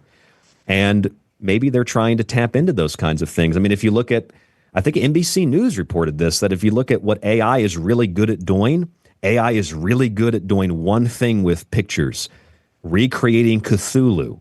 Look that up. It's crazy. One of the other things for AI is utilizing the Shoggoth of the Lovecraftian monsters, these black goo type monsters. AI is utilizing, is really good at making that stuff through images. It's just a lot of really weird stuff that separately doesn't really mean anything, or it's weird. But when you put it all together, you do kind of get this feeling that there are powerful people utilizing technology as a form of magic to conjure and to obtain powers from other realms. These nerds are going to kill us, bro. This is the demon. This is the demon you're talking about, right? That it keeps recreating Cthulhu. Cthulhu, yes. Yeah, it's from the Lovecraftian stories. And many films. Oh. Yeah, and look at what they. I mean, hell, even the Japanese, when they got their COVID money, they built a giant black squid-like thing with their COVID money. Of course. And if you think, I'll give you a quick example. I don't mean to just ramble on, No, but dude, we're loving it. We're loving it. Think about what a vaccine is. Okay, you have a little vial, right? Little vial, and you have a syringe, a plunger, and you pull out with the plunger, and then you inject it. Well, that's the old practice of exorcism, because in an exorcism, you have to know the name of the demon. So, Valak, begone, or Belphegor, begone, I condemn you back to hell. So that's what you do with the disease. You know the name of the disease. Okay, you have COVID. And then you take a little syringe that looks like a cross, and you dip it into the bottle or the vial of holy water, and then you put it into the bottle, into the body, and say, COVID, begone. It's a modern form of exorcism. It's a magical ritual that we're utilizing the same principles of today to cure disease. In the old world, they'd cure disease by performing an exorcism because they believed spirits were possessing the body. There's a professor up in Canada who literally named some of the COVID variants after mythological creatures, in his own words, to scare people. That's why we had a variant called Kraken, which is basically the mythical sea monster, which is kind of the mythological equivalent of the Lovecraftian Cthulhu. And you find this kind of imagery and this kind of symbolism everywhere you look. You find it in technology, you find it in sports. I mean, of all places, they got the Seattle Kraken up there where Bill Gates and Jeff Bezos live. Yeah. And it's just, there's so many weird things that put them together, and that's why I say I don't know what to make of it. What do you guys make of it? I say that to my audience because I don't want to sound like I have all the answers. I'm just someone who sees it and tries to put it together, and maybe we can figure it out together. Well, dude, I'm telling you this, man. It's the old gods. It's so I was watching this thing the other day. Have I talked about it on this show about how everything is like mafia now on my YouTube? Everything's a mafia on my YouTube algorithm, and I'm getting all these old like mafia interviews. You're guys. talking like interviews, right? Like Yeah. interviewing so-and-so.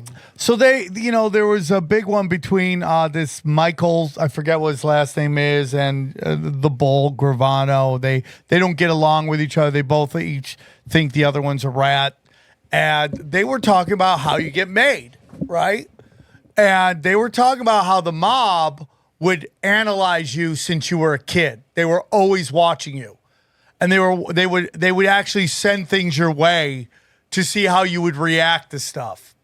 And if you got to a certain age and you did everything they wanted you to, and you reacted the proper way, you become a made man.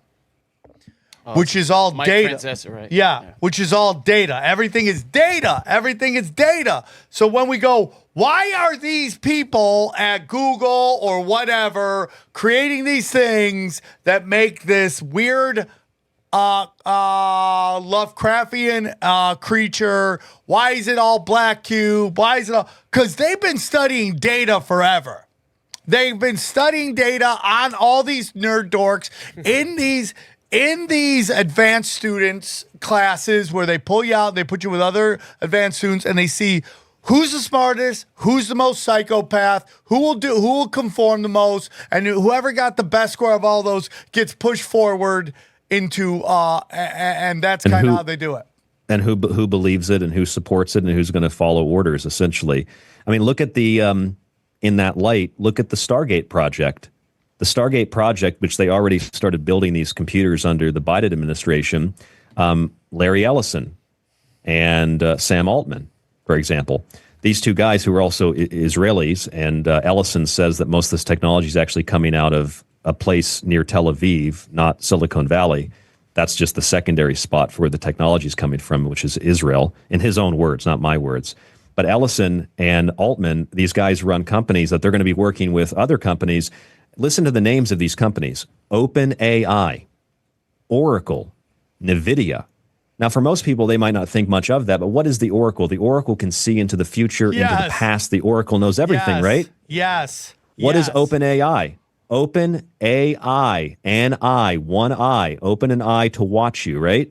What is NVIDIA? NVIDIA is Latin. It has two meanings. It represents nemesis, which is chaos and destruction, and it also represents the evil eye. What are the chances of like 3 of the 4 main companies of the Stargate project, which is Stargate, going into other realms, named after things that relate to the eye and watching you when they want to openly collect massive quantities of data, build a beast-like supercomputer AI system, and then create DNA-specific, gene-specific vaccines for you for cancer? That's not coincidental. These are like modern day techno magicians, is what they are. 100%. I mean, we've talked about 1,000 times. This guy Sam Altman gets in all this trouble before this, and then gets promoted. Yeah. I mean, it's so obvious. A humiliation. They killed one of the whistleblowers too. I think I'm pretty sure they assassinated that OpenAI whistleblower. And he allegedly, and take it for what it is with the Me Too movement and all that bullshit, but. He allegedly gets accused of molesting his sister. For years. I mean, that's what we're up against, dude. Just a lot of very powerful and very dark forces that energetically, I think, go beyond the physical realm. And I should make it clear, I don't know if this takes away or provides me with any credibility, but I like to say this to be objective. I don't consider myself to be Christian, although I'm certainly not an atheist. I'm certainly not a Satanist. I tend to practice what is called Shintoism, which has a lot of relationship with Christianity. And I, like I said, I'm not political. So I don't really have a motivation to prove or disprove certain things. I do believe that there is a creative force, a creative essence that animates us. Call it a spirit, call it a soul, call it God, for lack of a better term. And I think that when I'm viewing things, what we've discussed tonight, I'm trying to, like you guys, I'm trying to be very objective about it, because I don't want to sound like I have all the answers. I don't want to come across that way, because I know I don't have all the answers. And I know that back to the beginning of the show, there's a lot of that, I think, within the intelligence community, pushed out through the social media platforms and the algorithms, where you get strong personalities that present themselves as having all the answers, and they become very popular, and people follow them and trust them because they are the, quote, authorities, even if they are the alternative media authorities.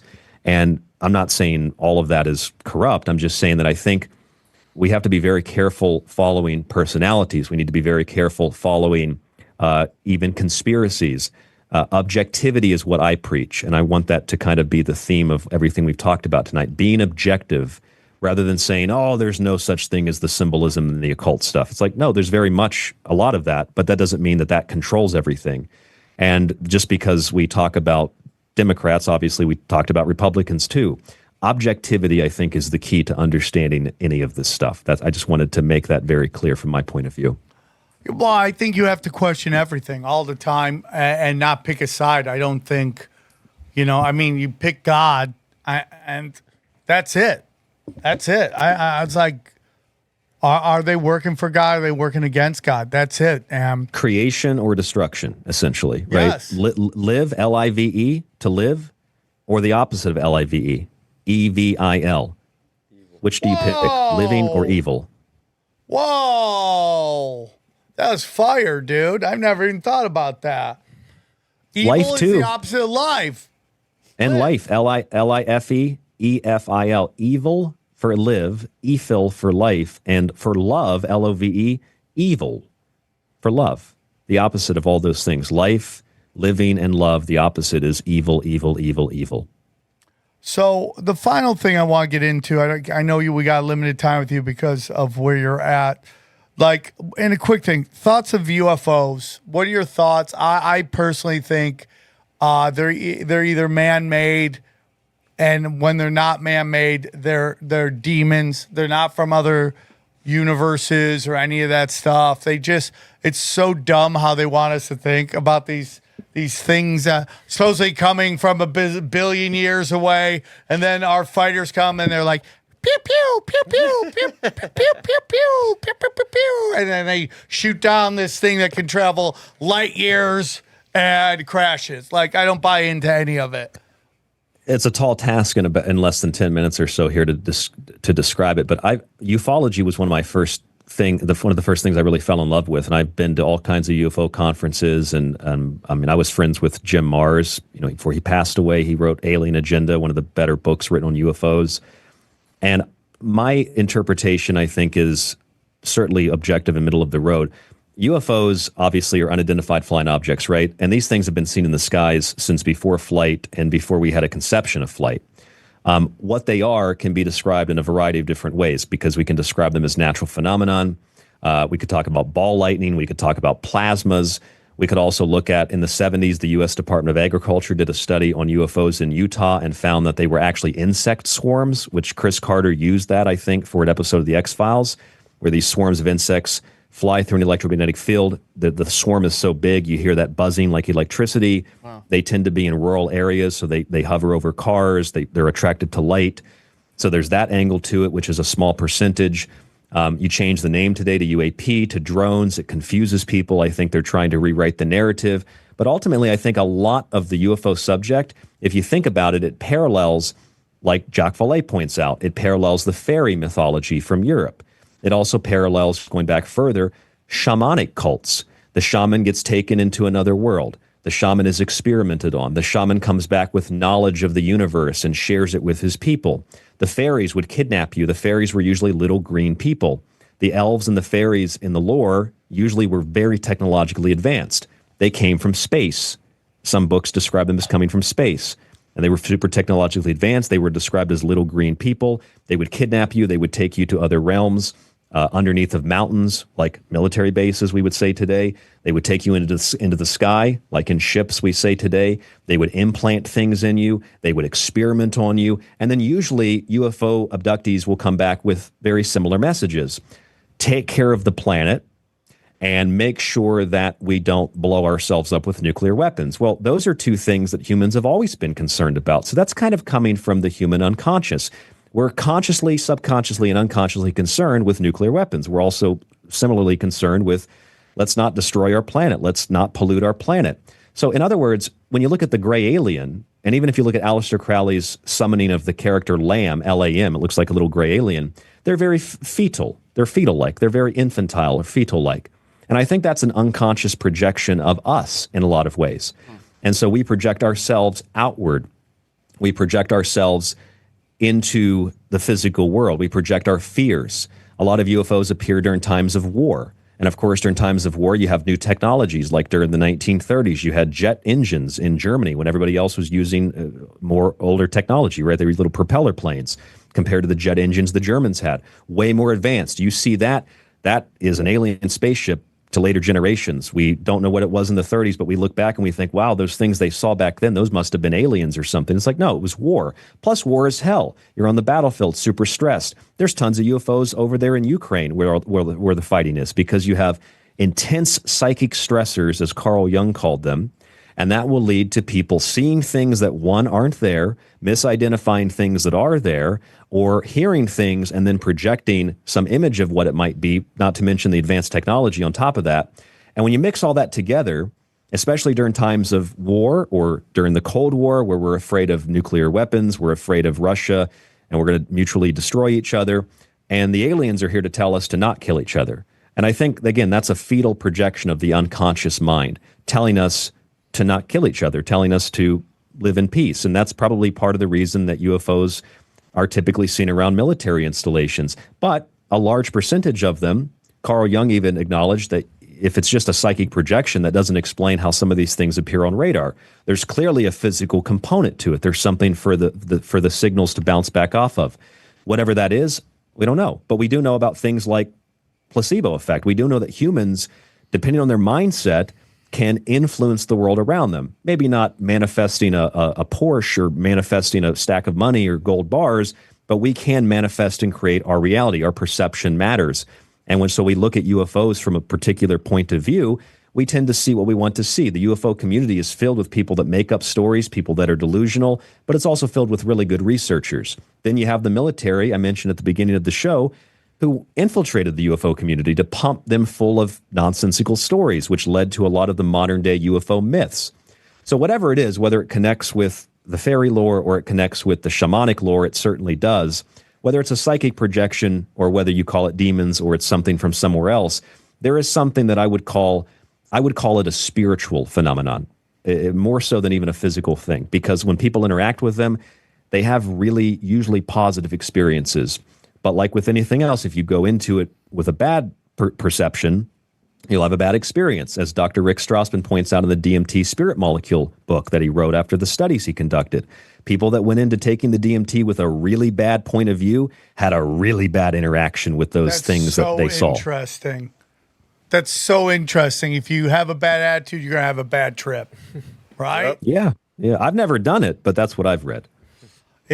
Well, I tried to do it, but my dog wouldn't stop barking, so I couldn't. So I couldn't trip balls like I wanted to. She wouldn't let me, But I'm sorry I rambled on, but there's so much to kind of unload. You were crushing it. Yeah. There is no rambling on. I could listen to you all day, and I'm sad that's coming to an end because you have great knowledge. This is my favorite kind of episode, dude. I love talking about the occult and hidden history and what's really going on. And it's like, I'm going to be honest with you, it gets harder and harder and harder for me to do stand-up comedy because my data points are so different than what anybody else is used to. And it's just again, it's this weird thing where it's like everyone's like dumbing down. Yeah, it is dumbing down, but it's also like we have more data than we've ever had in our life. People have never had this much data ever. The amount of data we get in maybe a week is more than some people got in a lifetime. Yeah. And what, you think that's clogging our 100%. Oh, interesting. But it's also made it so like it's so hard to go and hear somebody talk about politics because everything in your feed is death and destruction that you just really want to go somewhere like a comedy show and just numb out. And just hear poop jokes and drugs. People tits turning and to ass drugs, jokes and my wife is crazy and, girls do this, guys do that. So it's like, people always like, well, it's very interesting because people always go, well, if George Carlin was around today, it would be interesting to see his take. Because there are so many old school liberals from back in the day that are just crazy progressives now. Like, even though towards the end he was calling out both sides, but how many guys have we seen that were like that back in the day are now like, Trump, not like Biden, It's like, it's interesting to me. Where would he be today? And would he be able to do what he wants to do? Because most people are consuming so much data now, they kind of just want to break. Yeah, and how much that data influences us when you have things like TikTok, Instagram, Facebook, X, etc., where you have algorithms at one point or another that are directed to pushing a certain narrative as opposed to a country like China where they push other things on TikTok that are more about culture or more about math and science and history. And what do we get here in the United States? We get degeneracy and filth and garbage. And that is part of the intelligence thing, again, we talked about, because that can direct people's perceptions and change their viewpoints where maybe somebody's a rational human being right now, but then in 5 years of using those platforms, or even in a year of using those platforms, they're totally radicalized. But it's a new age.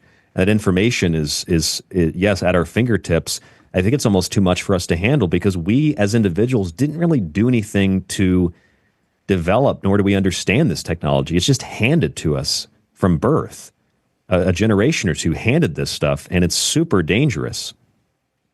Yeah, I'm with you on that. And it's just, if you don't think you're in an algorithm, log off of your social media and just go back to the front page and see what that's pushing. What up? Isn't there a setting where you can reset your whole algorithm? Yeah, I'm sure that's what they'll do. Oh, okay, you hit a button.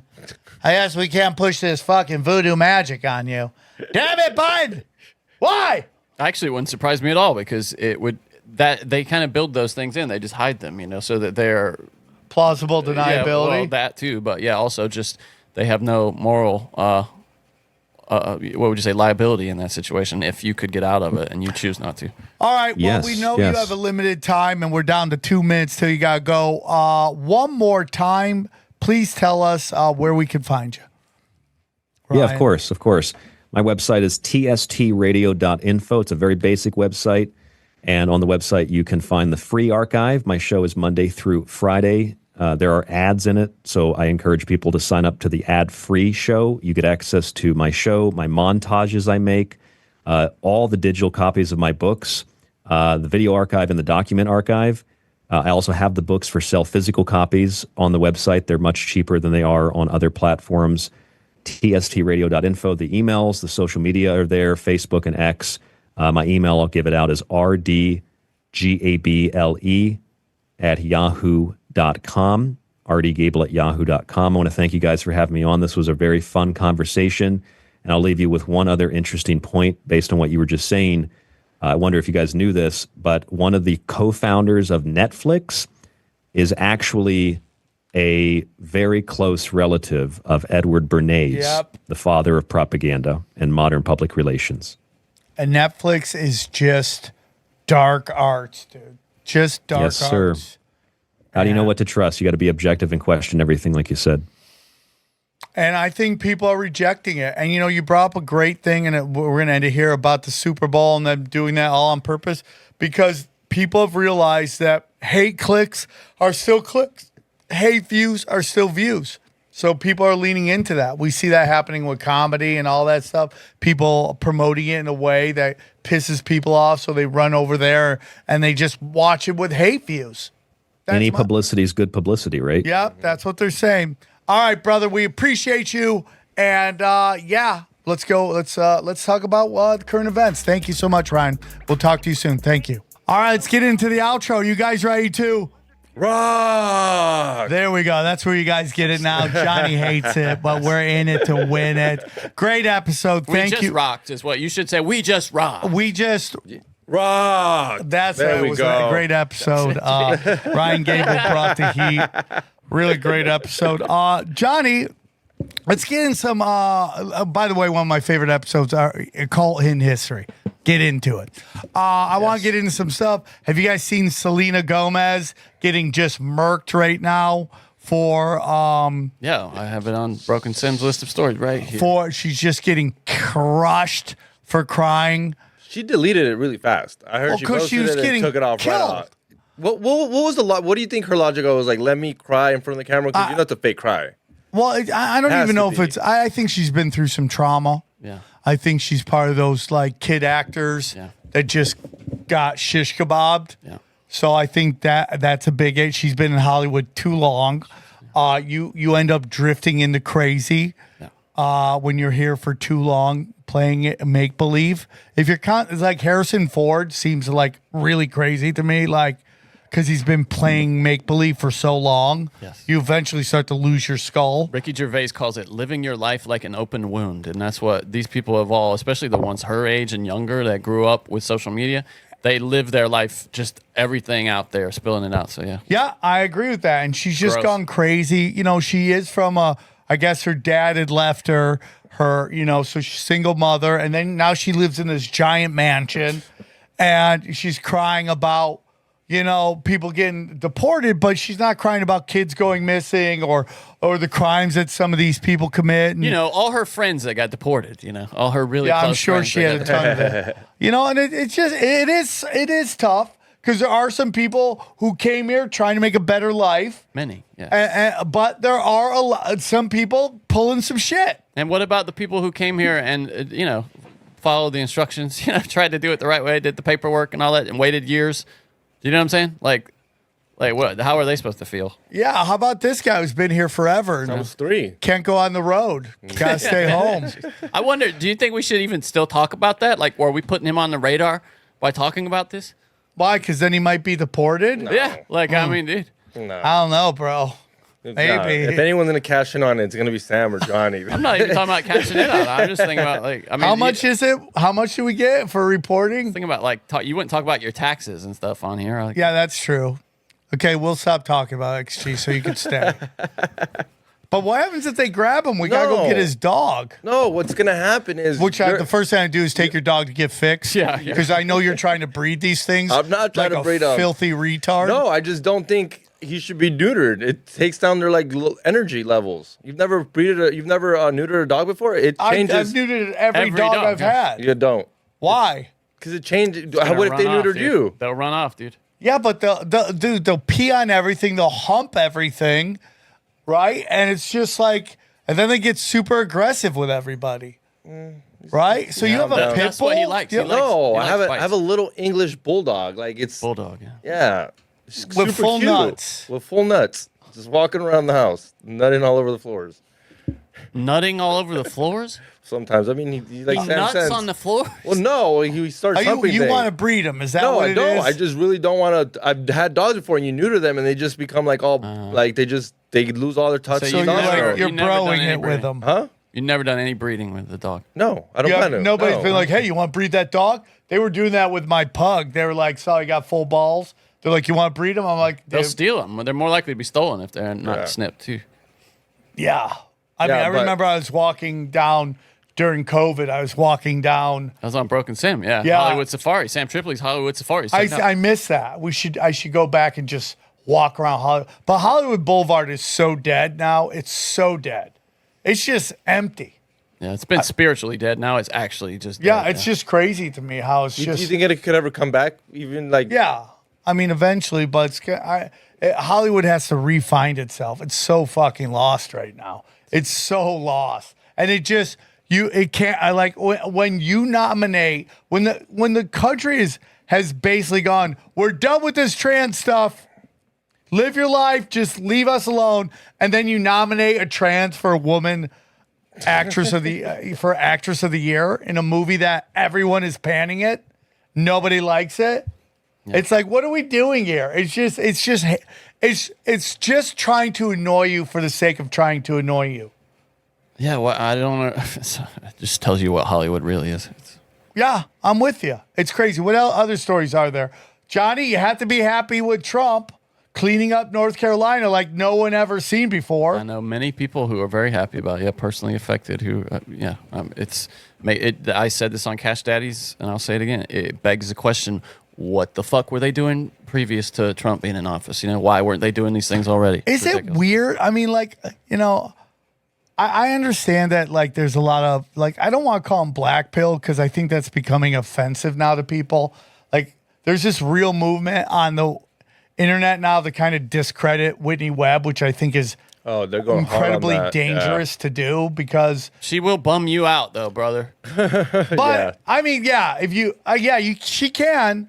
But I think it's important when we have hopium going around everywhere to kind of bring you back in, going, this could be what they're doing here. Yeah. I don't think do you know anyone who's that naive though to think that like this maybe one person that this is the perfect, you know, future for America? No, nobody's like, they're just let us have a win every once in a while. I'm with you. Like, I don't know what the game is with if you can shit all over him going to North Carolina and doing incredible work there, or going into California and telling those demons, F you, get to work. There's this weird thing, though, about him. Did you see he went on Truth Social and said that he had sent the military to turn the water on? And then the state in California and the state government of California is like, I don't know what you're talking about.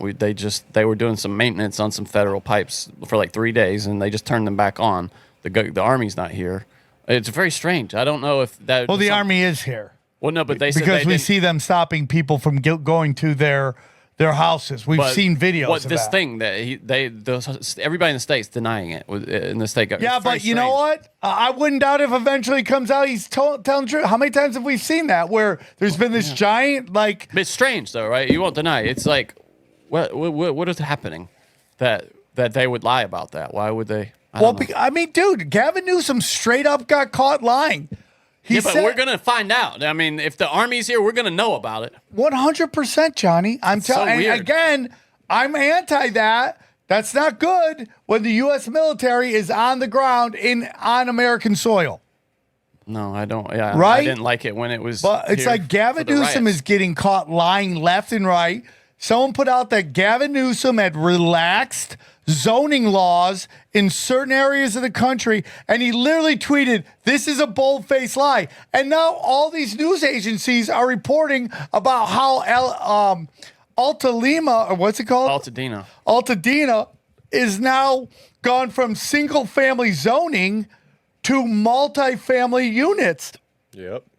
He lied. He straight up lied. And that is his job, is to lie with zero fear of consequences, with zero concern. Him and Trudeau. I thought Trudeau was stepping down. This guy's still going. Yeah, what happened with that? So Hey, wait up, you don't believe that Gavin Newsom was on the phone with the president? yeah, That was- show me, let me hear. I can't get through. That runway thing was weird too, right? Where it's someone has tried to kind of how they do their lip reading, and it seems like he was being, like the tone was like apologetic almost. Newsom to Trump, he was like, "Listen, I'm sorry, you." But it's presented as I'm standing up to him. Yeah, but if get you it? look at the body language, it's like Trump leaning forward and like jerking his arm like this. Yeah. But all the super progressives like, look how strong No, Gavin but Newsom it is. doesn't sound like that's You're what like, happened dude, at all. where I'm from, the aggressor's the guy leaning in. Yeah, that's not what happened at all. No. Right. But they're like, they're doing this stupid line shit. It's so weird, yeah. It's so crazy. They're so dumb and they just lie. But again, I'm just telling you, my feel in LA is everyone's moved on. They just, I agree. I feel no swell to come out and go, these people should step down. Yeah, it's Even if you think it wasn't done on purpose, their decision making cost thousands of people their homes, people their lives, history of California gone forever. Well, should you be surprised when the reaction to COVID was to elect Karen Bass and not recall Gavin Newsom? I mean, yeah, I just can't believe how these people are just like so like just ignorant. I mean, and again, when Ryan was talking about how they wanted to make it so you had to be smart or you had to have a certain education level to vote.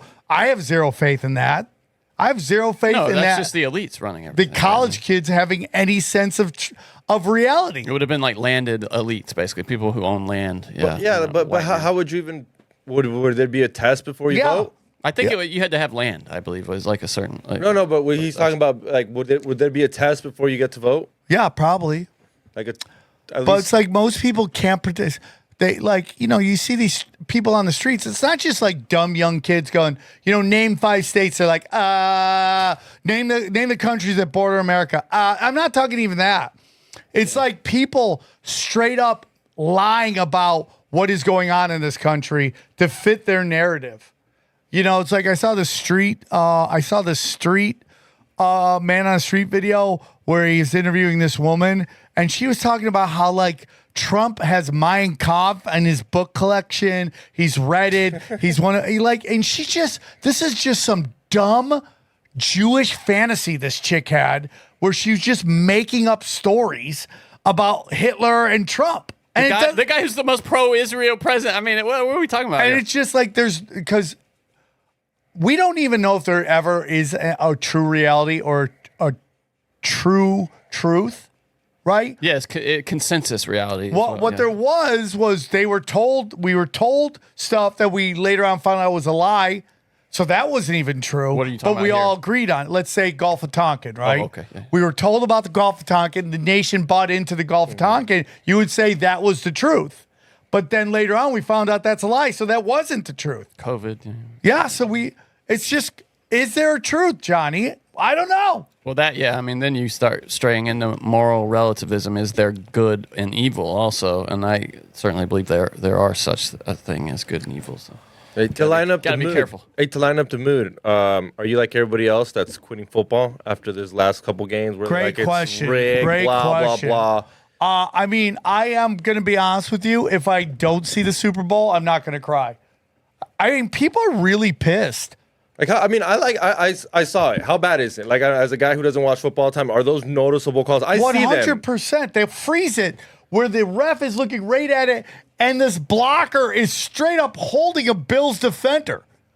I mean, it's just absolutely ridiculous. Yeah. Now, if you're talking about the play that Dave Portnoy that's one of is them. mad about, that's what you're talking about, right? The holding play? No, where Josh Allen is on 4th down is trying to push over the line there. No, he gets And it. the play I'm not even talking about that because Right, that was how. that to me is I could see them not getting that on review because there's no way of actually knowing, and they're pretty anal about. Yeah, but being able Johnny, to I'm actually do it. sorry about that, but if you actually watch the ref, he takes the ball here and he puts it here. No, yeah, you see the one guy running in who's got it as a first down, and then the other guy comes in and grabs the ball and sets it back. Yeah, you see that all the time, though. I would love to know Here's the how problem. that works with respect to I'm who's with you on responsible. that, Johnny. And I get people like, why are you talking sports?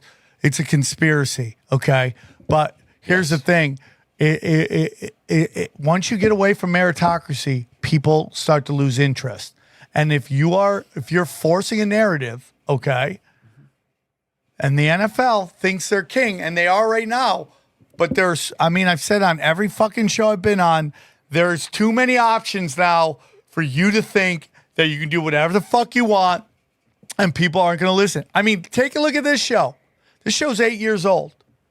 We are constantly tinkering it to make it a better experience for our listeners. Oh, we got things in the works still. We're always working on. We're always trying to go, what makes this experience better for you? Us getting right into it. Me shutting the fuck up. And I'm telling you guys, when you hear a show of me talking too much, listen to the guests. I'm not shitting on our guests. I love our guests. But sometimes people just give short answers. I have to discuss I have to dive into everything. So going back to this, you're going to start seeing people stop watching. I'm sorry. They'll figure out other things to do. You know, there's new video games dropping all the time. There's giant YouTube channels, people making YouTube channels, people making TikTok videos, all that stuff. Yeah, if you're sick of football, watch Broken Simulation on YouTube. Yeah, it's great. And then you get into like, dude, how about the TikTok ban where now it looks like Larry Ellison's, what is it? How do you say his name, Johnny? Larry Ellison? Yeah, Larry Ellison's going to take over TikTok. I mean, is it's that like, right? Is that right? I haven't that's seen what that. it looks like it's happening again. Conspiracy theorists were right. All right, let's wrap this up, guys. Go to samtripoli.com. Check out the dates. I am going to be next weekend with the prophet Eddie Bravo. And by the way, as of right now, this is the last tinfoil hat comedy of the year. This is Eddie wants to take a little break. God bless him. It's so I get it. So we will do this. Maybe, down the line, he said in 2025 he wants to come back. But as of right now, he wants to take a break. Columbus, Ohio on the 6th of February. Pottstown, PA on the 7th of February. Morristown, New Jersey at the Dojo Comedy on the 8th. And then at the end of the month, Phoenix, I'm at the House of Comedy the 27th through the 1st. And then new dates are jumping up all the time. Don't forget, you guys got to buy Funny Bone now. Buy it now. Ticket Trust sales me, are yes. good. Okay, they're good. But Fuck buy yeah. them now. And by the way, my good friend, a good friend of mine, Midnight Mike, was at the Funny Bone, and they didn't advertise our show. Story of my life, I said. SamTripoli.com. Premium channel is on fire. Yeah, I'm working on something new where I'm going to go with a couple of the other content creators, and we're going to do a Bang Bang Pow once a week where we all just get a bunch of content creators and we all put out premium content together. And another podcast? It's not technically another. I mean, technically it is another podcast, but it's just us just all working together. I'm working too much, man. Johnny, I'm losing my fucking skull. So add another podcast. Why not? Well, I have to do premium content, Johnny. I have bills to pay. Okay. I have tons of bills to pay. But you go to samtripoli.com, $8, make you holler. Johnny, can you real quick get into the power of the Cash Daddy's Patreon? I tell you what, Howie has been killing it. The start to 2025 was there's nothing short of magical, Sam Tripoli. So $20 a month, it sounds like a lot until you look at all the money you're making. Well, it's not just about the money, too. It's about the community. Can make. It's possible. Yeah, we make no guarantees. We make no guarantees. Now, here's the thing, Johnny. You guys can guarantee, though, this Johnny, stuff. People have been coming up to me talking a lot of smack about them wanting to make love.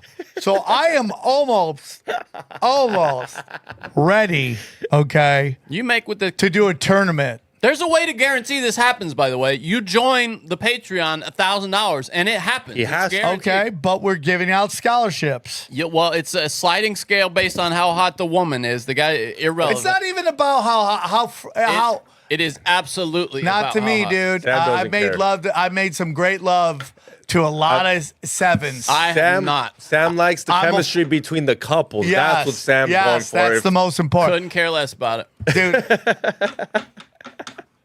Well, my question is, are you going to get like a 2-bedroom hotel? I don't know what we're going to do, but I want to do a tournament where couples, and we just vote on it, and everyone's a winner, okay? Everybody's a winner. Especially the hottest chick. Yeah. Johnny, shut up.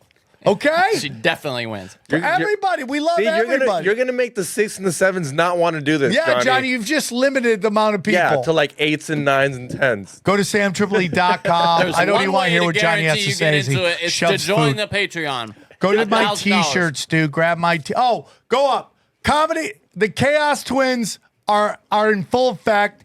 We're not discussing. Issue 2's going. We're working on issue 3, and we're working on animations. Woo. I can't wait. I can't wait either, dude. I mean, this is gonna be huge. Go down. T-shirts, man. I'm gonna start working on new T-shirts. Where I have a whole bunch of new ideas. We're gonna start banging out some new. Is he pulling your arm off like you did Gavin Newsom's? Is that what that like? Give me that arm. No, dude, that's that famous picture of the two kids shaking each other's hands through their fucking. It's a famous picture. No, I'm not familiar where with they're that. shaking hands through their flies. That's what it is. Never seen that. Yeah. Okay. T-shirts. Go tinfoil@t-shirts.com. Cameos. Buy gold and silver, guys. We told you about it. It's the best way to hedge your bets. Yeah. Gold and silver. Right Technologies. It's come to an end. Grab your technology right now. Can you talk about that? Is that a secret why it's coming to an end? I think he's just. I don't know. That's a drag, dude. I'm I sorry wish to hear I'm that. back on to talk about. We really should. Yeah. I'll get Matt Rife on again to talk about. Next one. I like him. I'll cure hydrogen brown gas. Our good friends at Harley Ray and their wonderful website. Chemical free body. I gotta make this happen. I'm gonna be the most out of shape guy with his own supplements, but I'm gonna do it because it makes me feel good. Get into that. Love all of his stuff. EMF rocks. Joel Staley. We played it on one of the last shows. Dude, guy lost 40 pounds. Wow. In a short time. EMF rocks for if you're fighting that dirty energy, and then Prometheus if you're looking for a off the decentralized website, which a lot of people in our world are trying to do, and then finally Brain Supreme. Anything else? Hit that like button, subscribe. We just had Jamie Kennedy on We Don't Smoke the Same, so go check that out. It was a great episode. Nice. We got high. Here's a clip from the latest Broken Sim. Hey, gang, it's President Joe. What's it? Biden. That's it. Take 2. Hey, gang, it's President Joe Biden again. I want to thank Broken Sim for giving me work now that I can't launder money to Ukraine anymore. Please leave a review wherever you're listening. It really helps the show grow. Siri, stop recording. Happy birthday to my mother. My mother's birthday was today. Happy birthday. Happy birthday to your Mrs. mother. Woodard. From Los Angeles. Let's see. What else do we got? David Lynch died. I'm very sorry about that. Johnny, I'm sorry for your I loss. was a big fan of David Lynch. Yeah, he seemed like he was just a visionary. Very much who so. liked weird shit. Yeah. And It's a genius. he was like the quintessential, the true meaning of alt. Yeah. Yeah. Like the pure form. Like before, he was what alt was before the untalented people took it and be like, I'm doing alt comedy and entertainment. No, you're doing garbage. Co-op. David Lynch did. It's just like awkwardness, right? Like weird pacing and visions and visuals and There's a lot of stuff storyline. about death and the afterlife and spirituality. Oh, now he's finding out. How right was he? He sure is, isn't he? Yeah, that's so true. He had a lot to say about it too, like some really progressive. He had great hair to the end. To the end. To the bro. end, dude. Yeah. That's probably the biggest tragedy that hair is no longer with us. And this guy, I mean, he smoked to the great. Like he got emphysema. And was How old was puffing he away. when he passed? 78. That's a good run, dude. Well, if you smoked the whole time, yeah, it's a good run. That's I a mean, great run. If he didn't smoke, he would have gone to 9. Kind of where the wheels start to come off. Yeah, for if you don't really focus on your fitness, yeah, that's true. I think, yeah. So if my kids, if I make it to 78, I'll be. That is 26 years from now. They will be 30, perfect age. Wrap it up.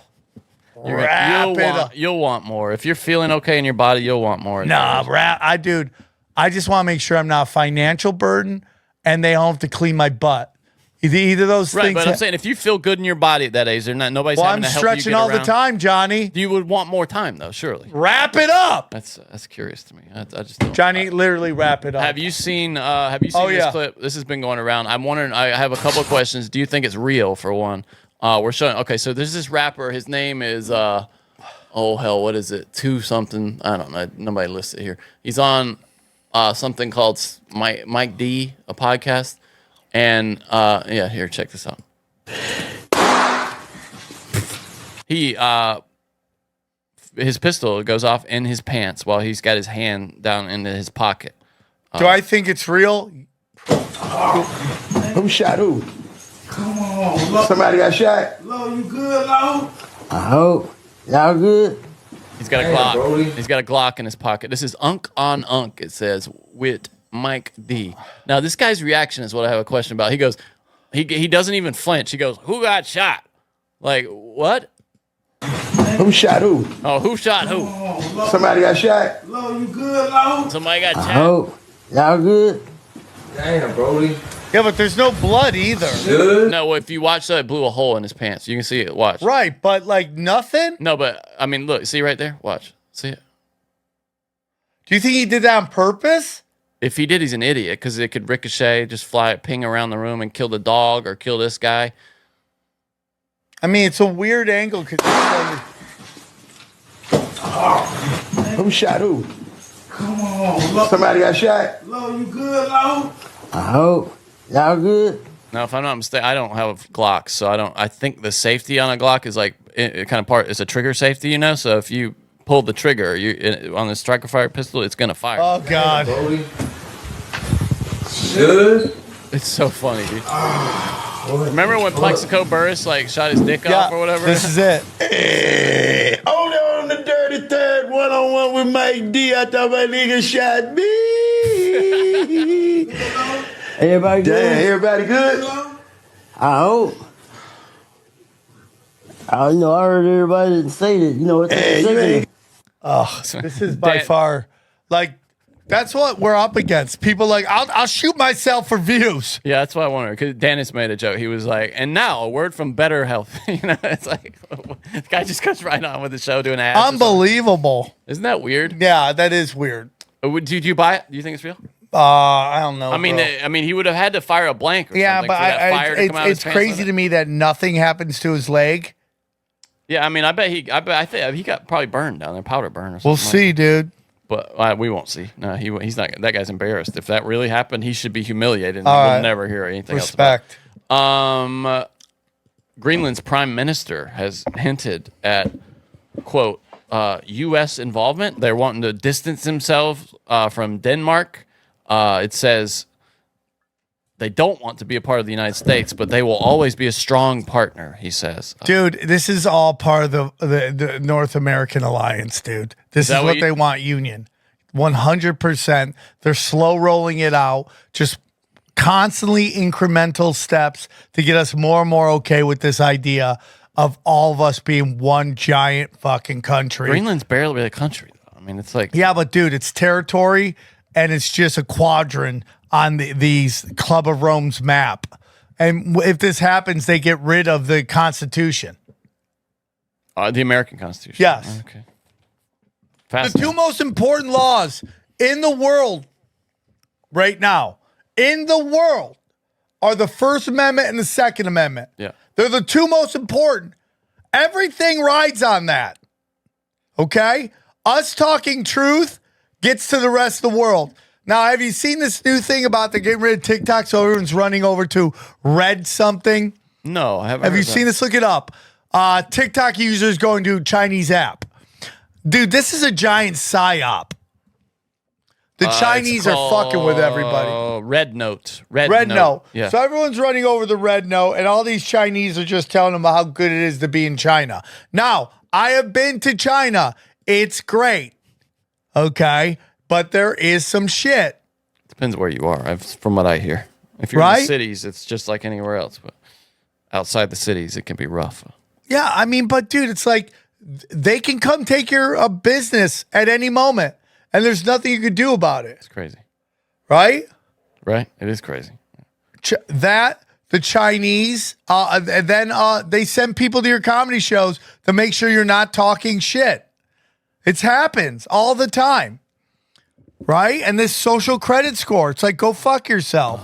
It seems like the TikTok, too, is going to ride this into the ground. Like, they could have sold by now. There are plenty of interested I'm glad they parties. aren't, because they're just going to sell it to the same evil fucks that ruin every other app and they're just going to try to censor. They're just going to try to censor Palestinian stuff. So F you. Do you think that it's funny because it sounds like I was reading about it. It sounds like the Palestinian stuff is what set off the interest in this, even though none of that stuff is fake. That's all real people. That's just people saying real. They've found no evidence that stuff was AstroTurf. That's all real. Yeah, well, they're scared. And it's really crazy to me because there's so much anti-Israel shit on Twitter that I can't believe that they haven't come for that. They think that they're going to shut down TikTok. And I'm sorry, but it just seems like Israel's not doing well. I just got to be honest with you. It just seems like they're losing shit left and right. I mean, they carpet bombed Gaza for damn half a year. I saw this today. This is what you've been talking about. We've all been talking about. Headline: California moves to quickly rebuild homes destroyed in LA wildfires. Should it? Someone's finally starting to talk about it. It says, not everyone thinks that the impulse to rebuild in fire-prone areas makes long-term sense. If you'd like to hear the rest of this episode, subscribe to Broken Simulation in your podcasting app or check us out at youtube.com/SamTripoli. We go deep, homeboy. Aaron, open your mind. Drink from the fountain of knowledge. There's lizard people everywhere. That's some interdimensional shit. Wake up, Aaron. This is only the beginning. Dude, you just blew my mind. Tinfoil hack.